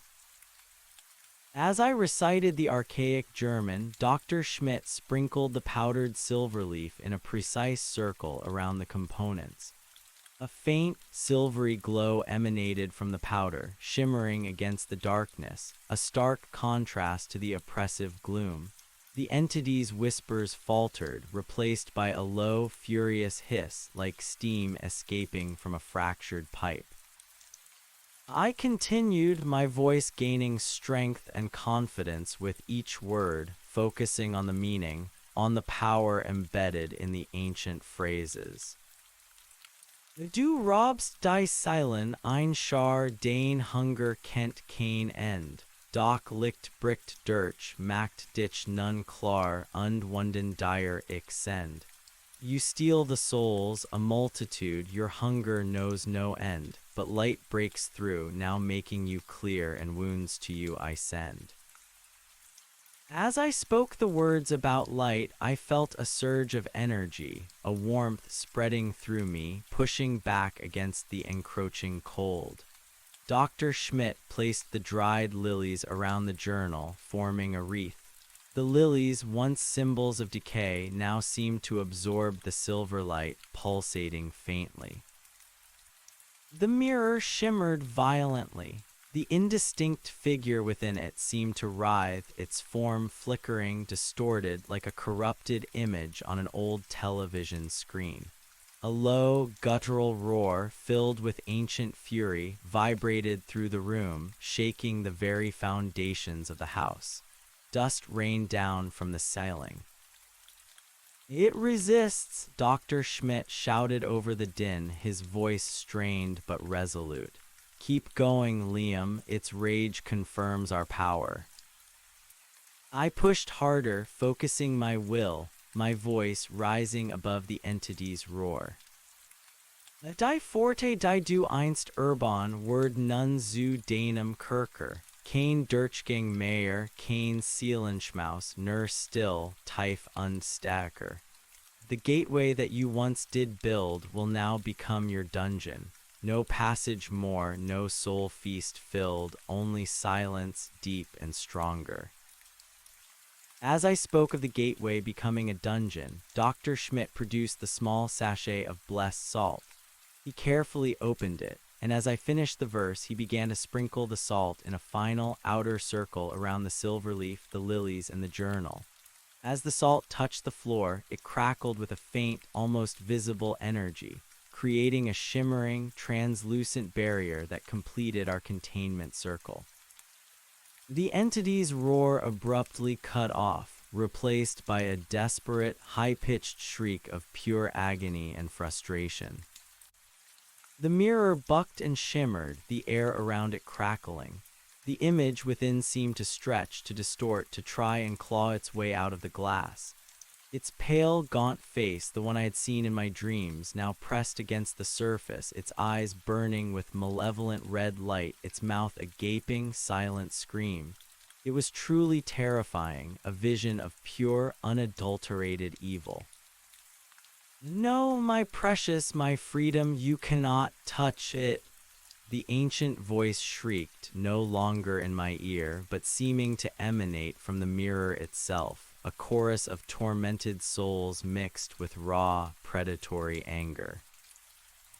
"The anchors, Liam," Dr. Schmidt yelled, his face pale but his eyes burning with conviction. "Now is the moment. You must retrieve them, the hidden compartment." I took a deep breath, clutching my iron key. The ritual had reached its climax. This was the most dangerous part. I had to break the circle, even for a moment, to access the mirror and its secrets. I could feel the entity's focus shift, its desperate energy now fully concentrated on protecting its hidden treasures. "I need to break the circle," I said, my voice barely a whisper. "Go," Dr. Schmidt urged, pushing me forward. "Be swift, your iron key, Liam. It will open the way, and I will hold the light." I lunged forward, pushing past the protective salt circle. The moment I crossed the line, the whispers returned with a vengeance, 1,000 voices screaming in my head, a cold, suffocating dread trying to overwhelm me. The air around me dropped to sub-zero temperatures, and I felt as if icy talons were raking my skin. The fear was paralyzing, almost stopping me dead in my tracks. But I forced myself on, fixing my gaze on the grand spiegel. My body screamed in protest, but my mind was resolute. I knew what I had to do. I reached the mirror, my fingers brushing against the cold, smooth glass. The pale, gaunt face within it seemed to be just inches from mine, its eyes burning into my soul. It tried to speak to me, to tempt me, to terrify me, but its voice was muffled, distorted by the power of the ritual. I moved along the frame, feeling for the hidden compartment Dr. Schmidt had mentioned. My fingers traced the intricate carvings, the gilded wood, the ornate patterns. The entity's presence was overwhelming here. a cold, insidious pressure that tried to worm its way into my mind to shatter my concentration. Then my fingers found it, a faint seam almost imperceptible along the top of the frame where the ornate carvings seemed to shift slightly. It was a pressure plate, a cleverly disguised latch. I pushed. With a soft click, a narrow panel at the very top of the frame slid inward, revealing a small, dark recess within the mirror's backing. A wave of ancient, stagnant air, heavy with the scent of lilies and something else, something fetid and decayed, washed over me. "I found it," I yelled, my voice strained.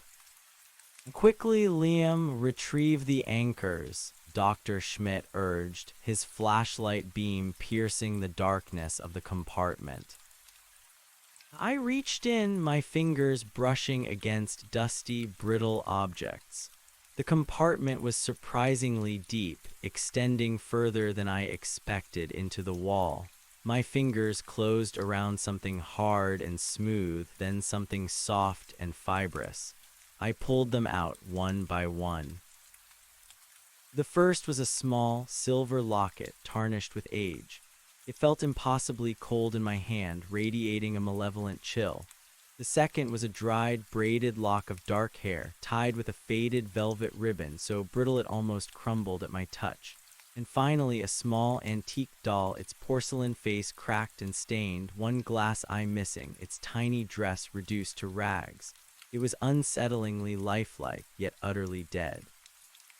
These were the anchors, the personal effects of its victims, the souls it had collected. "No, my treasures, my children, you cannot release them." The entity's voice was a mournful, agonizing wail filled with a primal grief and fury. The mirror pulsed with dark light, and the drawing room itself seemed to vibrate with its desperate struggle. "And now, Liam, the mirror's sacrifice," Dr. Schmidt cried, his voice ringing with authority. "Smash them within the mirror's embrace, then seal it." I held the locket, the hair, and the doll. My heart ached with a strange, profound sadness for the lost souls these items represented. But I knew what had to be done. This wasn't destruction, it was liberation. I raised my hand, holding the objects, and with all my strength, I slammed them back into the hidden compartment, not just placing them, but pushing them violently against the inner wall of the recess, willing them to break, to shatter, to be consumed by the mirror itself. As the objects collided with the back of the compartment, I felt a sharp, almost physical recoil from the mirror. A terrifying shriek, raw and guttural, erupted from its depths, a sound of pure agony and dissolution. It was like 1,000 voices screaming in unison, then abruptly silenced. The mirror's surface fractured, not the glass itself, but the reflection within it. The pale, gaunt face distorted, melted, then disintegrated into a swirling vortex of black smoke and sickly green light. The cold spots vanished, replaced by a sudden, jarring warmth. The overpowering scent of lilies dissipated, leaving behind only the dusty smell of the old house. "And now the final sealing," Dr. Schmidt roared, his voice triumphant. "The iron key, Liam. Drive it into the compartment. Seal the gateway." I pulled out the iron key from my pocket. It was still cold, still heavy, but now it felt like a weapon, a tool of righteous power. I pushed it into the tiny opening of the compartment, twisting it, forcing it deeper, jamming it into the mechanism that had held the panel. As the iron key locked into place, securing the compartment shut, a final, despairing gasp emanated from the mirror, a sound of utter defeat and imprisonment.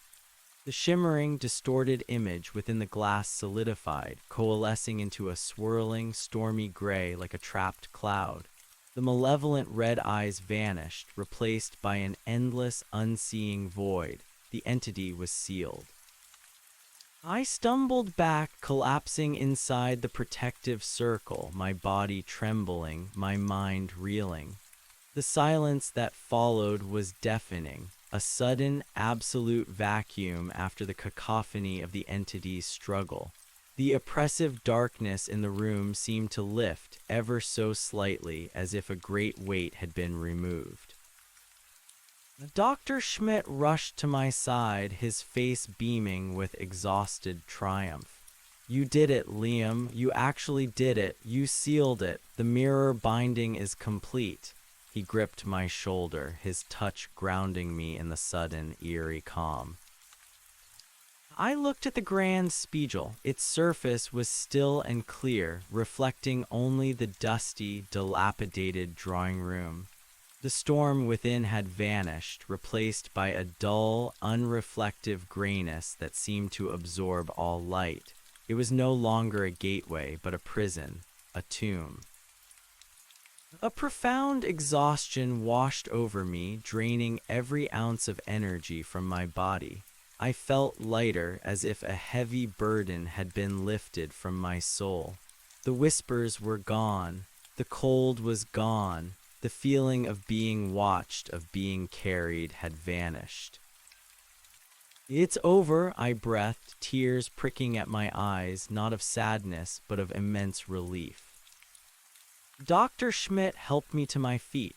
"Not entirely, my boy, but the greatest battle is won. The entity is contained, and you, Liam, are free." He smiled, a genuine, joyful smile that transformed his usually serious face. "We have banished it, returned it to its rightful place of imprisonment. The Schwarzschild family's dark legacy is finally undone." We stood there for a long moment, simply gazing at the silenced mirror at the now empty room. The sunlight, though still diffused, seemed brighter, warmer, penetrating the grime-streaked windows with renewed intensity. The house still felt old, still carried the echoes of its dark history, but the malevolent presence was gone. The air was cleaner, lighter. "We need to leave now," Dr. Schmidt said, his voice filled with urgency. "The ritual is complete, but the house itself is still a place of dark energies. We must not linger, and we must ensure this mirror is never again disturbed." We gathered our things, carefully collecting the blessed salt and silverleaf remnants, sweeping them into a small, consecrated pouch.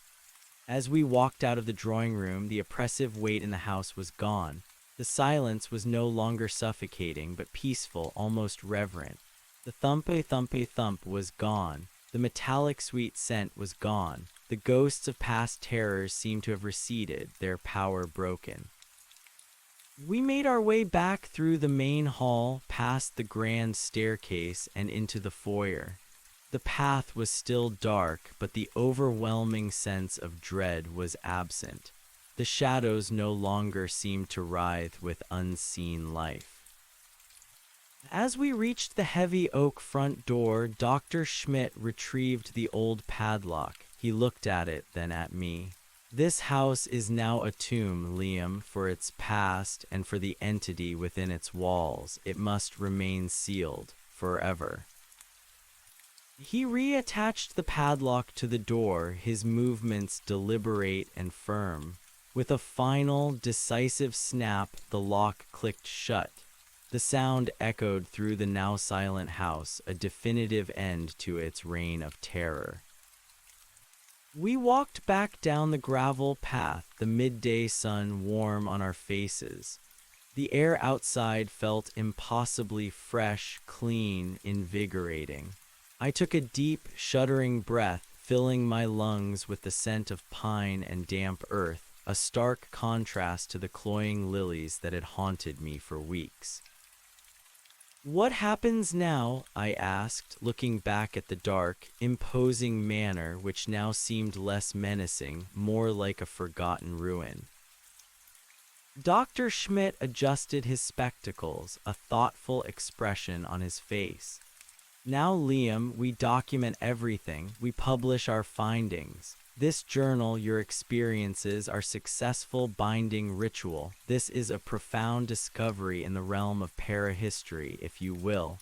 It will reshape our understanding of what lies beyond the veil.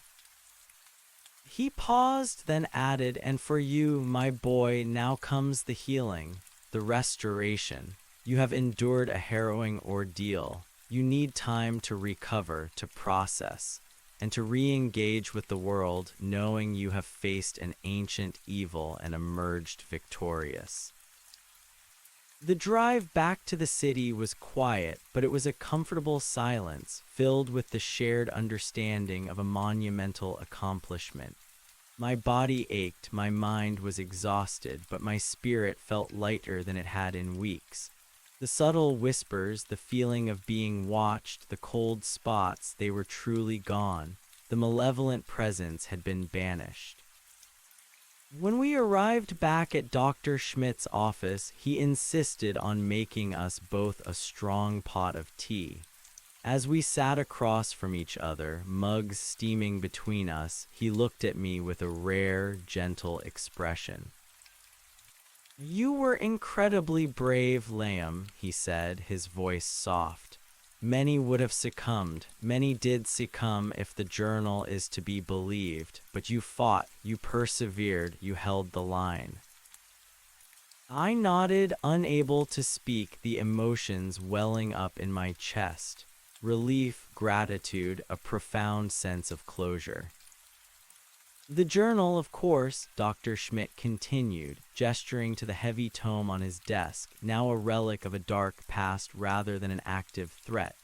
"It must be stored safely, perhaps in the university archives under strict conditions, not to be opened, not to be studied, save for careful, scholarly purposes far removed from the physical location of its power." He picked up a small, intricately carved wooden box, the consecrated container he'd brought for the ritual remnants. "And these, the blessed salt, the silver leaf, the iron key, they will remain with me, as safeguards, as reminders." Over the next few days, I began the slow process of rebuilding my life. I went back to my apartment, which now felt genuinely safe, a haven once more. I stripped off the black sheets from all the mirrors, letting the light flood into every corner. My reflection, pale and tired, but undeniably my own, stared back at me. No superimposed faces, no burning red eyes, just me. I still felt a lingering phantom ache, a ghost of the cold in my bones, and occasionally a fleeting scent of lilies would drift through my mind, a subtle echo of the terror. But they were just echoes, fading fast, losing their power. My first meal out was a celebration, a quiet dinner with Dr. Schmidt.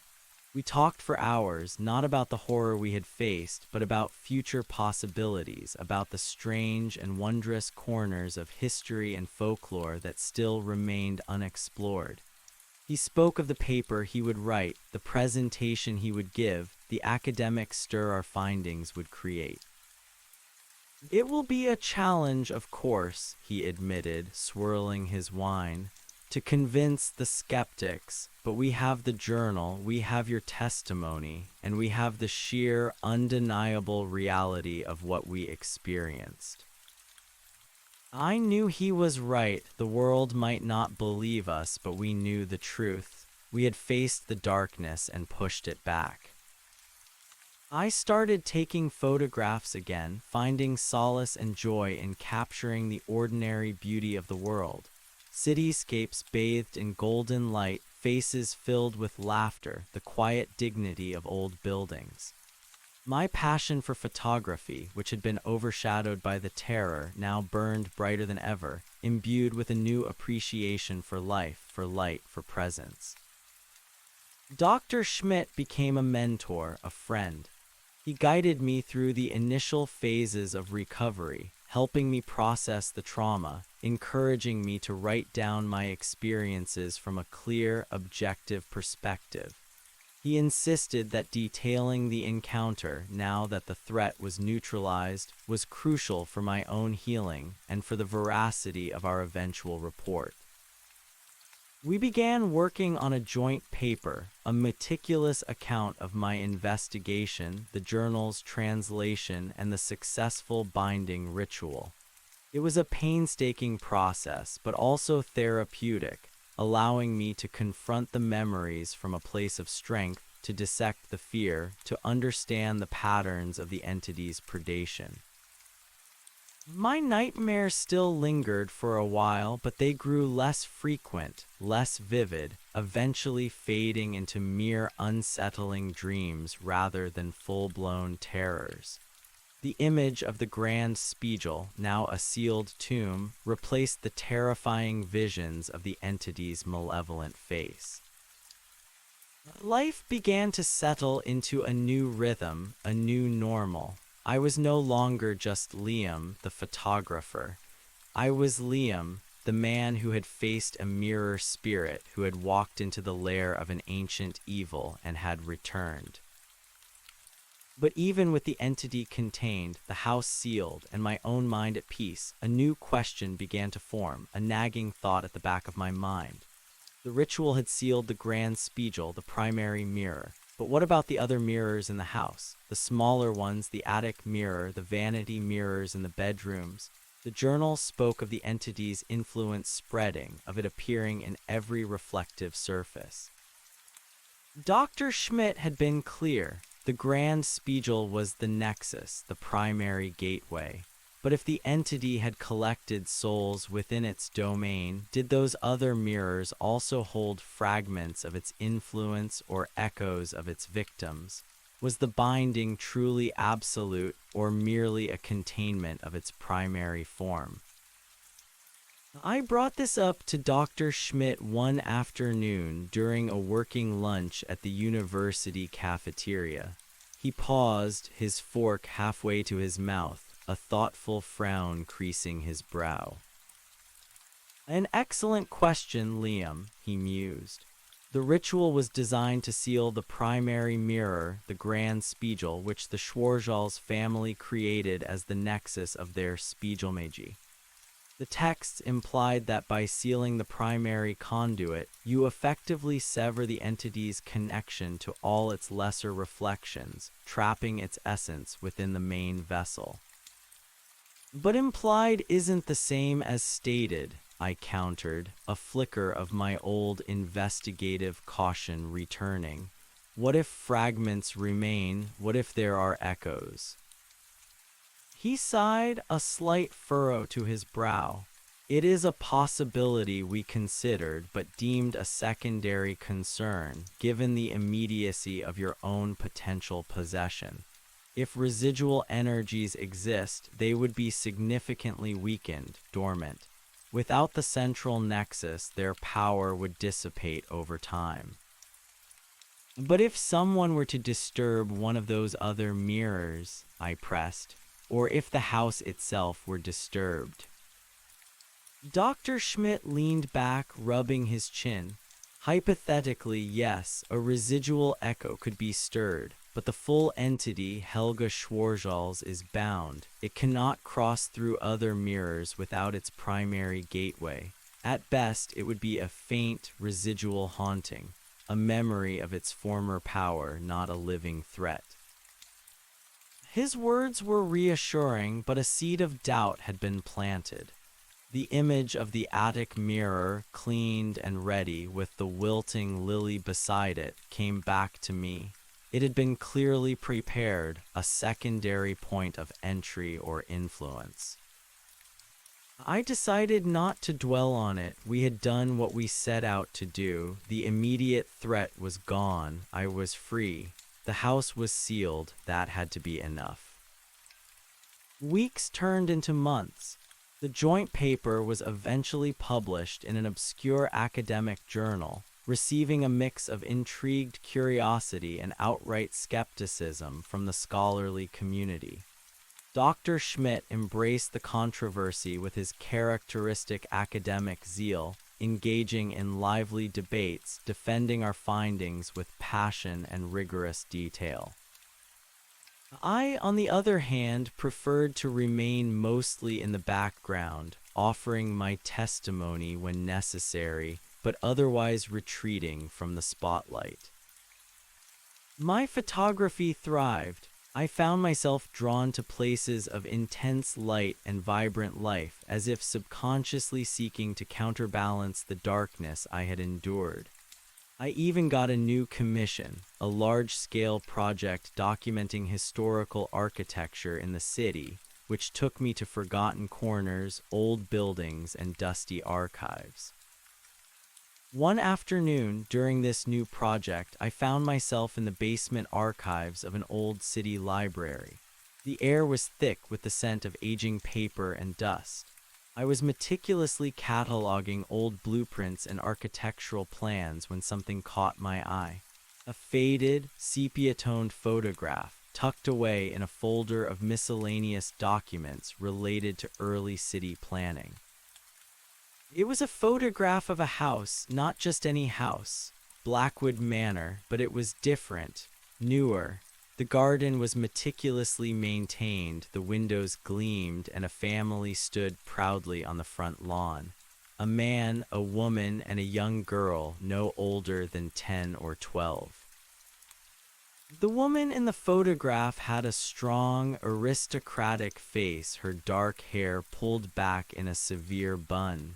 She was beautiful in a cold, imperious way, and in her hand she held a single, fresh lily. My heart gave a sudden, painful lurch. It was Mrs. Hawthorne, the original Mrs. Hawthorne from the Companion's Journal, but the photograph was dated much, much earlier than 1898. It was dated 1855, 43 years before the Companion's first entry, and the woman looked surprisingly young in the photograph, almost too young to be the matriarch described in the journal, who would have been in her 70s or 80s by 1898. I stared at the photograph, a cold dread beginning to seep into my bones. The Companion's Journal had described Mrs. Hawthorne's transformation, her eventual possession by Helga. But if this was Mrs. Hawthorne and the photo was from 1855 and the events of the journal started in 1898, what happened in those intervening 43 years? And how could she look so young, so vibrant, almost timeless in this photo, decades before the entity was supposed to have fully taken hold of her? A chilling thought began to form, slowly, insidiously, pushing through the layers of peace I had carefully constructed. The journal spoke of Mrs. Hawthorne being consumed, of her eventually being gone, only it remaining. But what if the process was far more gradual, far more insidious than we had understood? What if the entity had already taken hold not in 1898, but much earlier? What if Mrs. Hawthorne had not been the first vessel, but simply one in a longer, slower chain? And the lily, always the lily. A symbol, a calling card.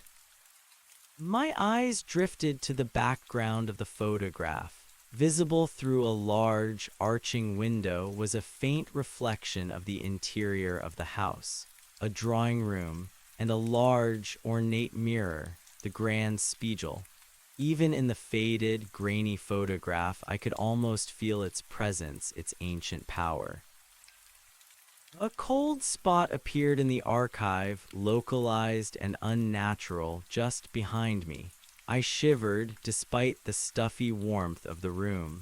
The faint, sibilant whisper brushed the edges of my hearing, almost too soft to discern, yet undeniably there. She lives in the glass always. My blood ran cold. The entity was sealed. It was contained. We had banished it. Dr. Schmidt had been certain, but the whisper, the cold, the photograph.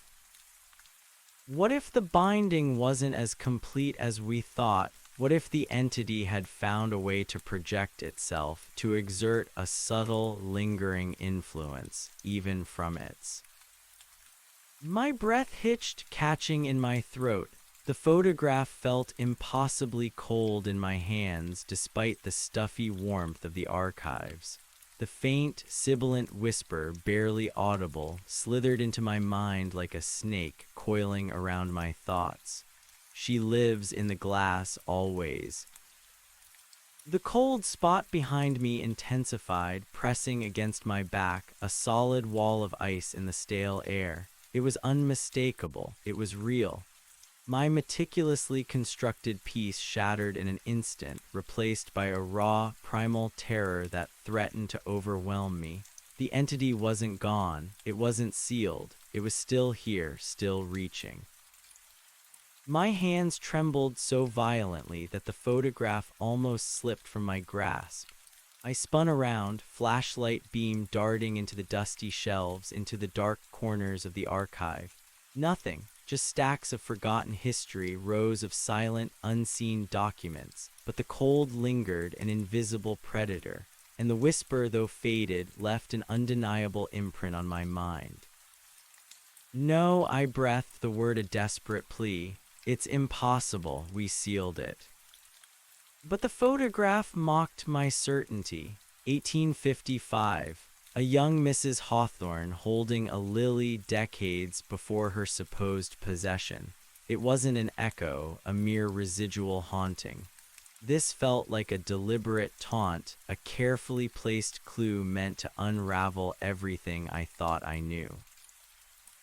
My heart hammered against my ribs, a frantic drumbeat of dread. The silence of the archive, once peaceful, now felt heavy with unseen eyes.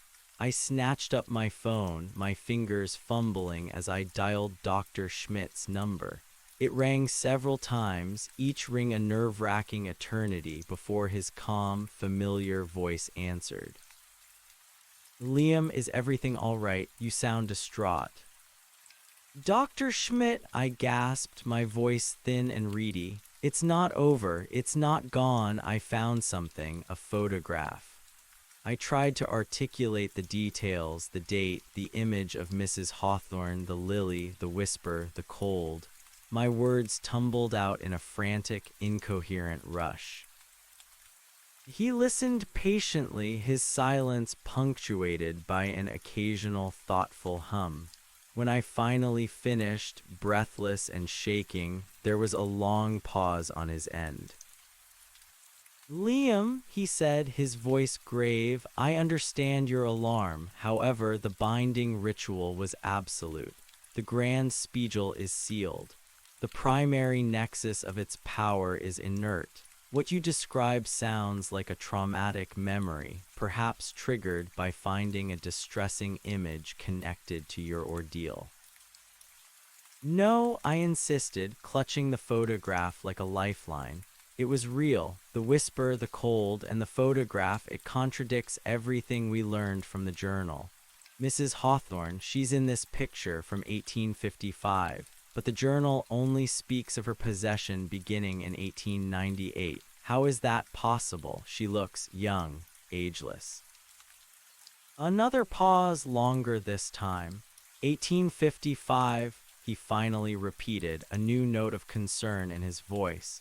"That is problematic. The companion's journal was meticulously dated. It spoke of Mrs. Hawthorne as an elderly woman, clearly deteriorating under the entity's influence in the late 19th century.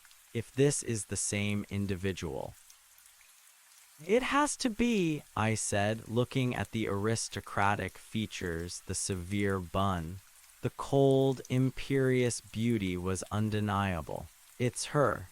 But how could she be so young then and so old decades later and still be the same woman who was eventually consumed?" "Unless," Dr. Schmidt mused, his voice losing its academic calm, replaced by a growing disquiet, "unless the entity's influence was far more pervasive, far more long-standing than we ever imagined. What if Mrs. Hawthorne was not a single victim, but a lineage, a vessel chosen across generations?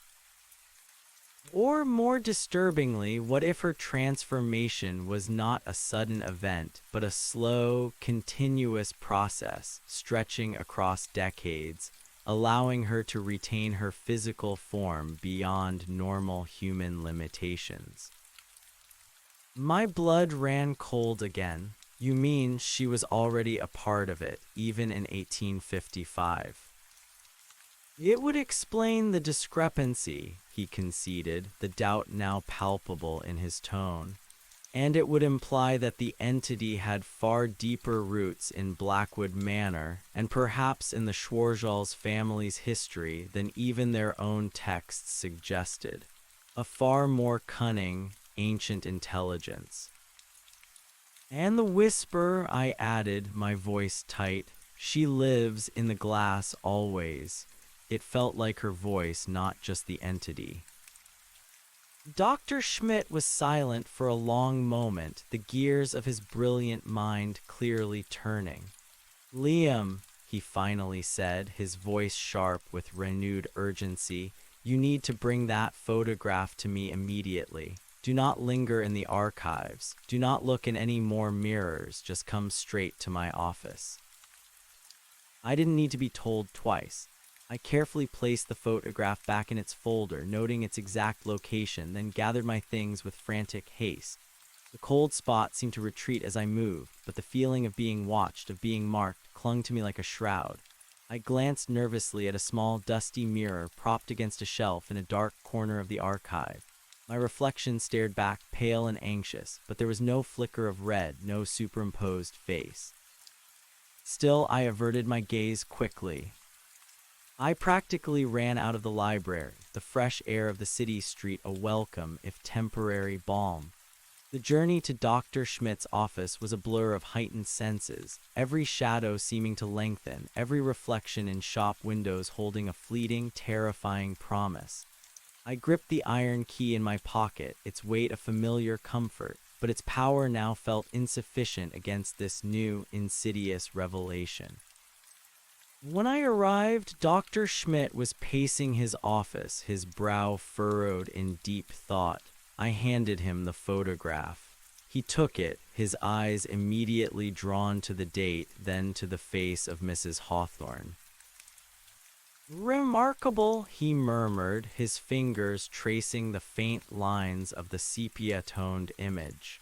The resemblance is undeniable. This is indeed the Mrs. Hawthorne described in the companion's journal, but the date of this changes everything. He placed the photograph next to the open journal on his desk.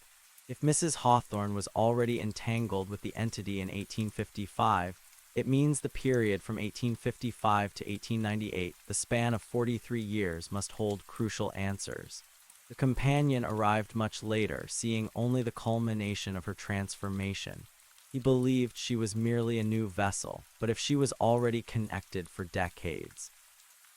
What does that mean for the binding? I interrupted, the fear raw in my voice. Is it truly broken? Is the entity still free?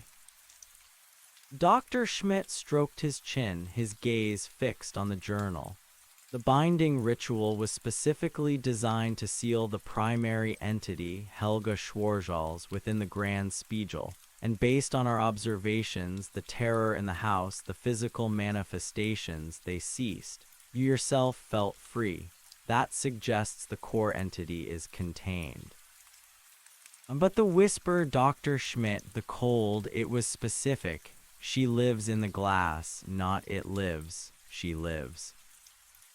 He looked up, his eyes serious. That is the crux of the problem, Liam. If Mrs. Hawthorne was not merely a vessel, but somehow merged with the entity over a period of decades, her identity perhaps subsumed or intertwined, then the binding of Helga Schwarzals might not have completely severed the lingering consciousness of Mrs. Hawthorne, or at least a powerful echo of her integrated identity within the entity's sphere. So a piece of her could still be out there. More accurately, he corrected, a piece of the merged entity, retaining the persona of Mrs. Hawthorne, could still exert a very subtle, weakened influence. The binding sealed the primal force, but if Mrs. Hawthorne had become an integral part of that force, then a fragment of her essence, still deeply tied to the Grand Spiegel, might persist. He tapped the journal. The companion's journal described Mrs. Hawthorne as becoming increasingly cruel, predatory, exhibiting behaviors beyond mere human malice. He even noted her physical preservation despite her advanced age. Her beauty was unnerving, untouched by time, yet her eyes held the depth of ancient malice. This wasn't just the entity wearing a human shell, this was a gradual fusion. So the entity has Mrs. Hawthorne's face, her voice, her personality, I asked, a wave of nausea washing over me. It's a terrifying thought, Dr. Schmidt admitted.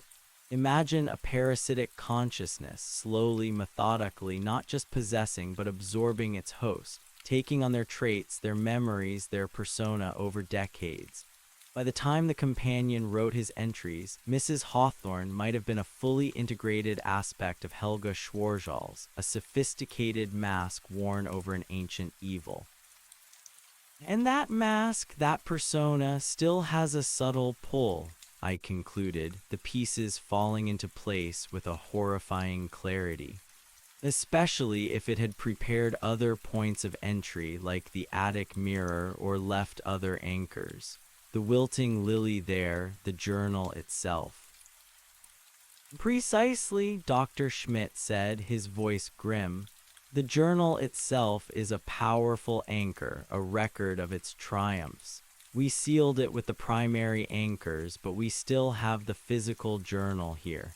And if Mrs. Hawthorne is a persistent consciousness, however weakened, she would seek to re-establish connections. So what do? I asked, the familiar despair creeping back in. Go back again. He shook his head. Not to the house, not yet. The core entity is bound. What we are dealing with now is a far more subtle, insidious form of influence. This Mrs. Hawthorne persona, if it is indeed a persistent echo, would be extremely weakened without the full power of Helga Schwarzals. But it is also cunning. It would seek to rebuild its power, perhaps by stirring fear, doubt, and eventually, by attempting to find a new primary vessel, or to exploit the existing connection it had with you. Humans mate. You were a potential vessel, Liam. The entity had begun to carry itself within you. Even with the binding, a residual link of vulnerability might remain. The whispers, the cold spots, these are attempts to re-establish that link, to rekindle its influence. He picked up the journal, its heavy leather binding cool beneath his fingers. This journal, it is a record of its triumphs, yes, but also a record of its methods. We must re-examine every single entry, every seemingly innocuous detail. We need to look for any mention of long-term possession, of Mrs. Hawthorne's past, of other mirrors or potential secondary anchors, especially clues about how she retained her vitality for so long. And so, our research began anew, infused with a fresh, horrifying urgency. Dr. Schmidt and I spent days poring over the companion's journal, cross-referencing dates, retranslating archaic phrases, looking for any nuance we might have missed. The photograph of Mrs. Hawthorne from 1855 became our chilling focal point, a testament to the entity's long game. We discovered several subtle but significant details we had previously overlooked, dismissing them as artistic flourishes or metaphors. The companion, in his early entries, noted Mrs. Hawthorne's unearthly vitality and a cold, unchanging beauty that defied her advanced years.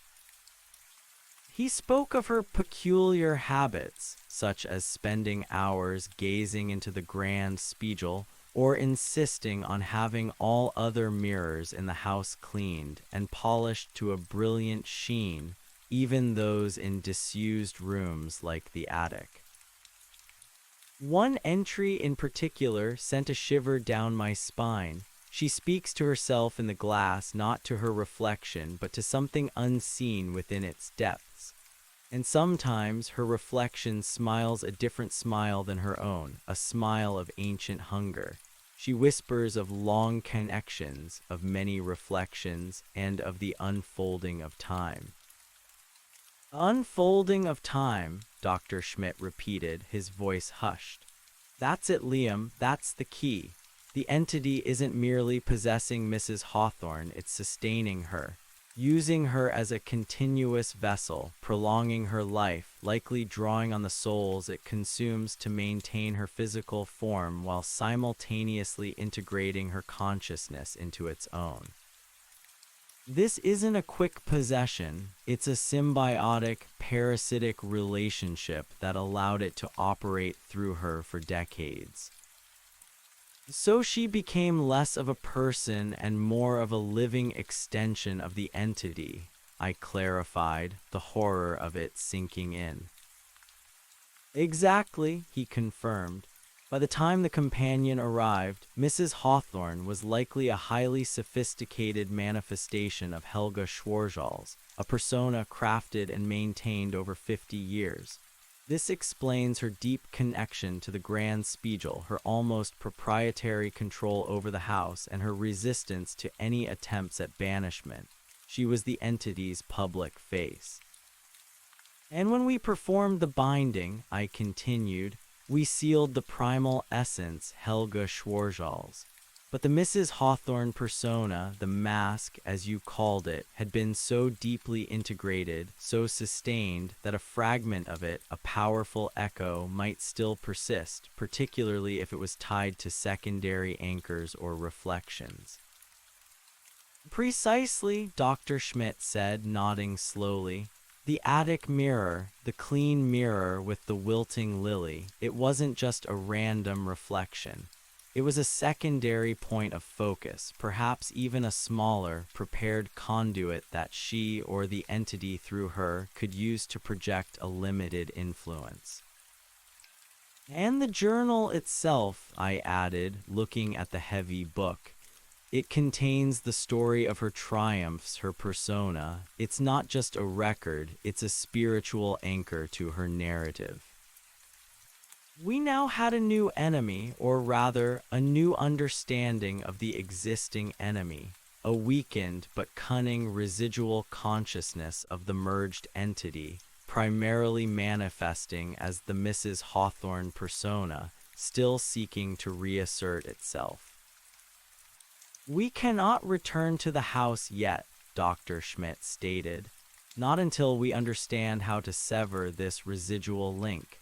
The original binding ritual was for the primary entity. We need something specifically for a residual, parasitic consciousness that has integrated with a human host, something to banish the persona.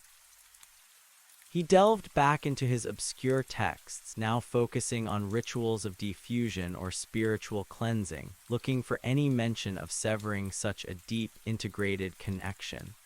I, in turn, diligently maintained my log, now with a renewed sense of purpose. The whispers became more frequent, more insistent, often using Mrs. Hawthorne's voice, subtly attempting to undermine my resolve. You think you won, foolish boy, I am everywhere, I am in every reflection, I am within you. The cold spots returned, localized pockets of frigid air that would manifest in my apartment, often near reflective surfaces. I'd wake in the middle of the night, the faint scent of lilies in my bedroom, my heart pounding. I reinforced my protective measures. I had my apartment blessed again, placed blessed salt under my doorways and windows, kept my iron key and salt sachet constantly on my person. I even covered all the mirrors in my apartment with black cloth once more, unwilling to risk another glimpse of a superimposed face. One evening, as I was journaling, I felt a familiar coldness seep into the room. The scent of lilies was faint but distinct. I closed my eyes, trying to focus on Dr. Schmidt's instructions. Resist, focus on your strength, you are still you. But then a new sensation, a faint, almost imperceptible pressure on my wrist. I opened my eyes. There was nothing there, but the pressure remained, a cold, dry touch.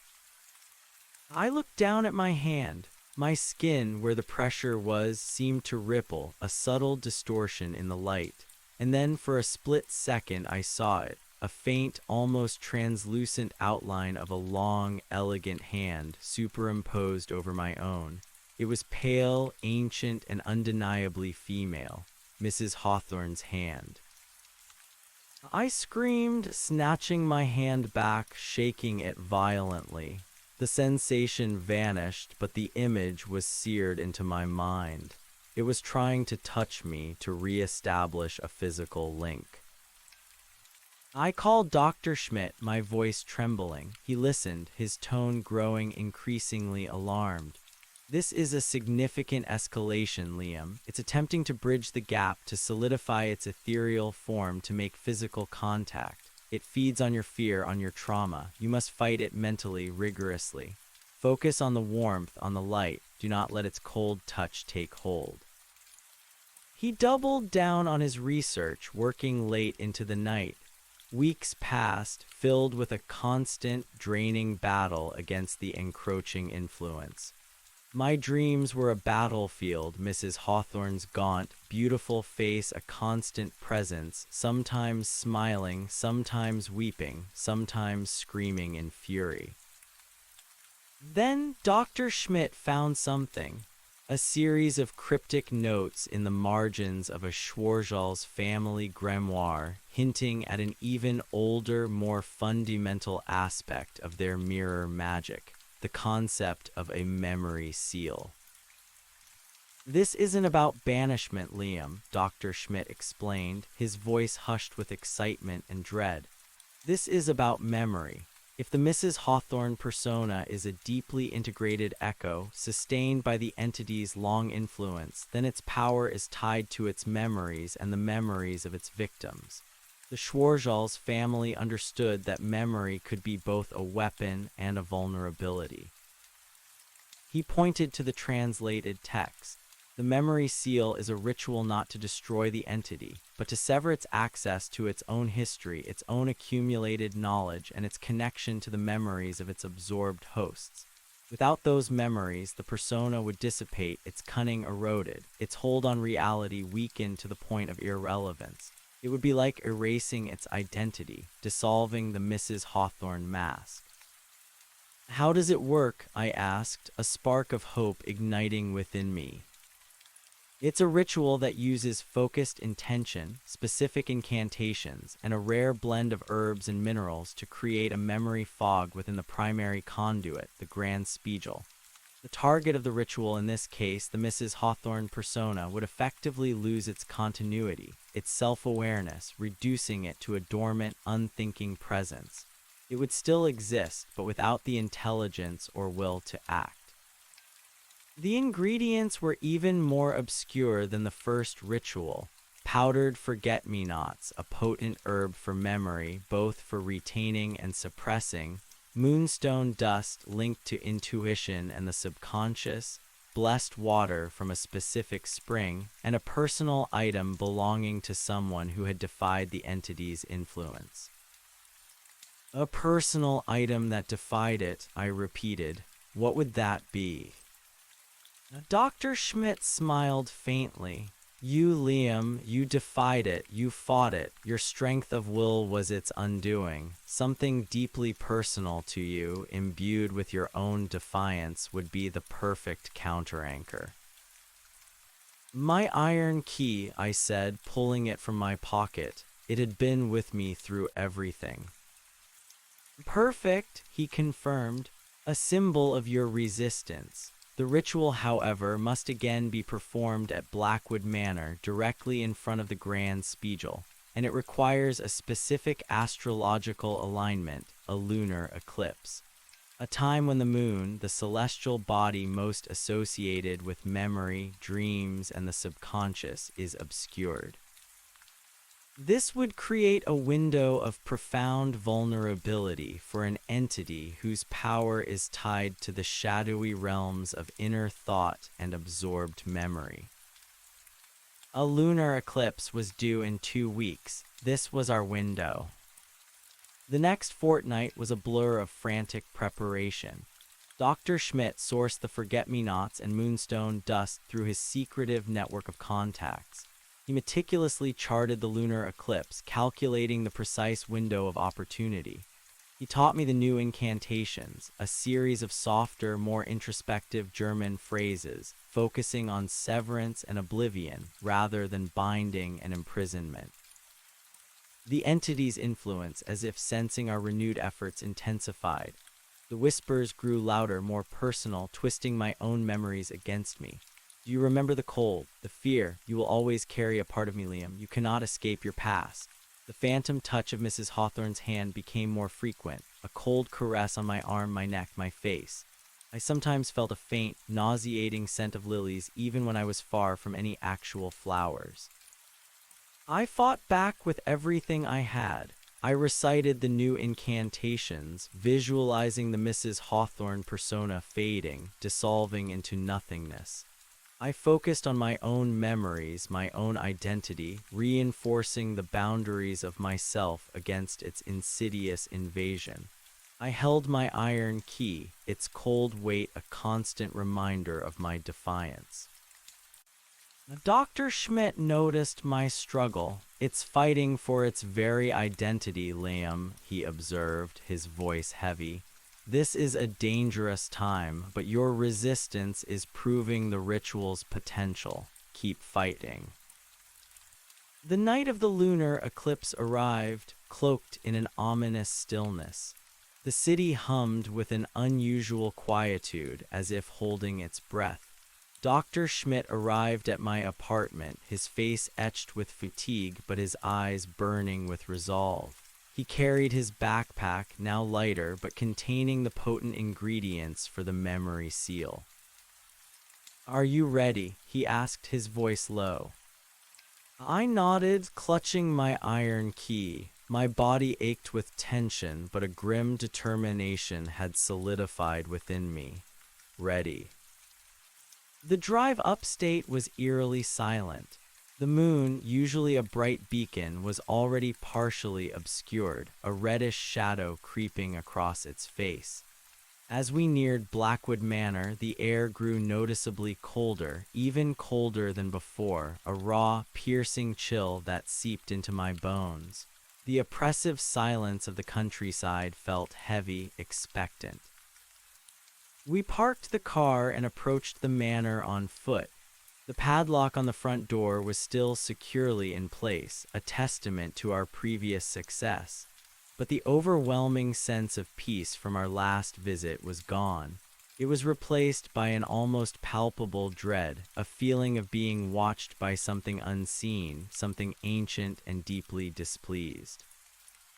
The faint scent of lilies, now more like the scent of decaying blooms, drifted from the dark windows.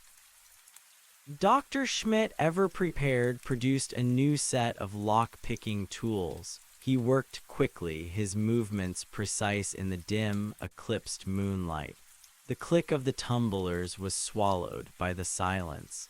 The heavy oak door groaned open, a sound that felt like a living thing protesting our intrusion.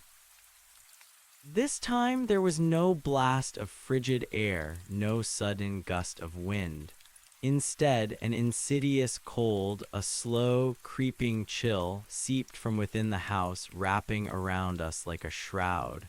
The whispers, however, were immediate and distinct. "You return to your doom. This time you will not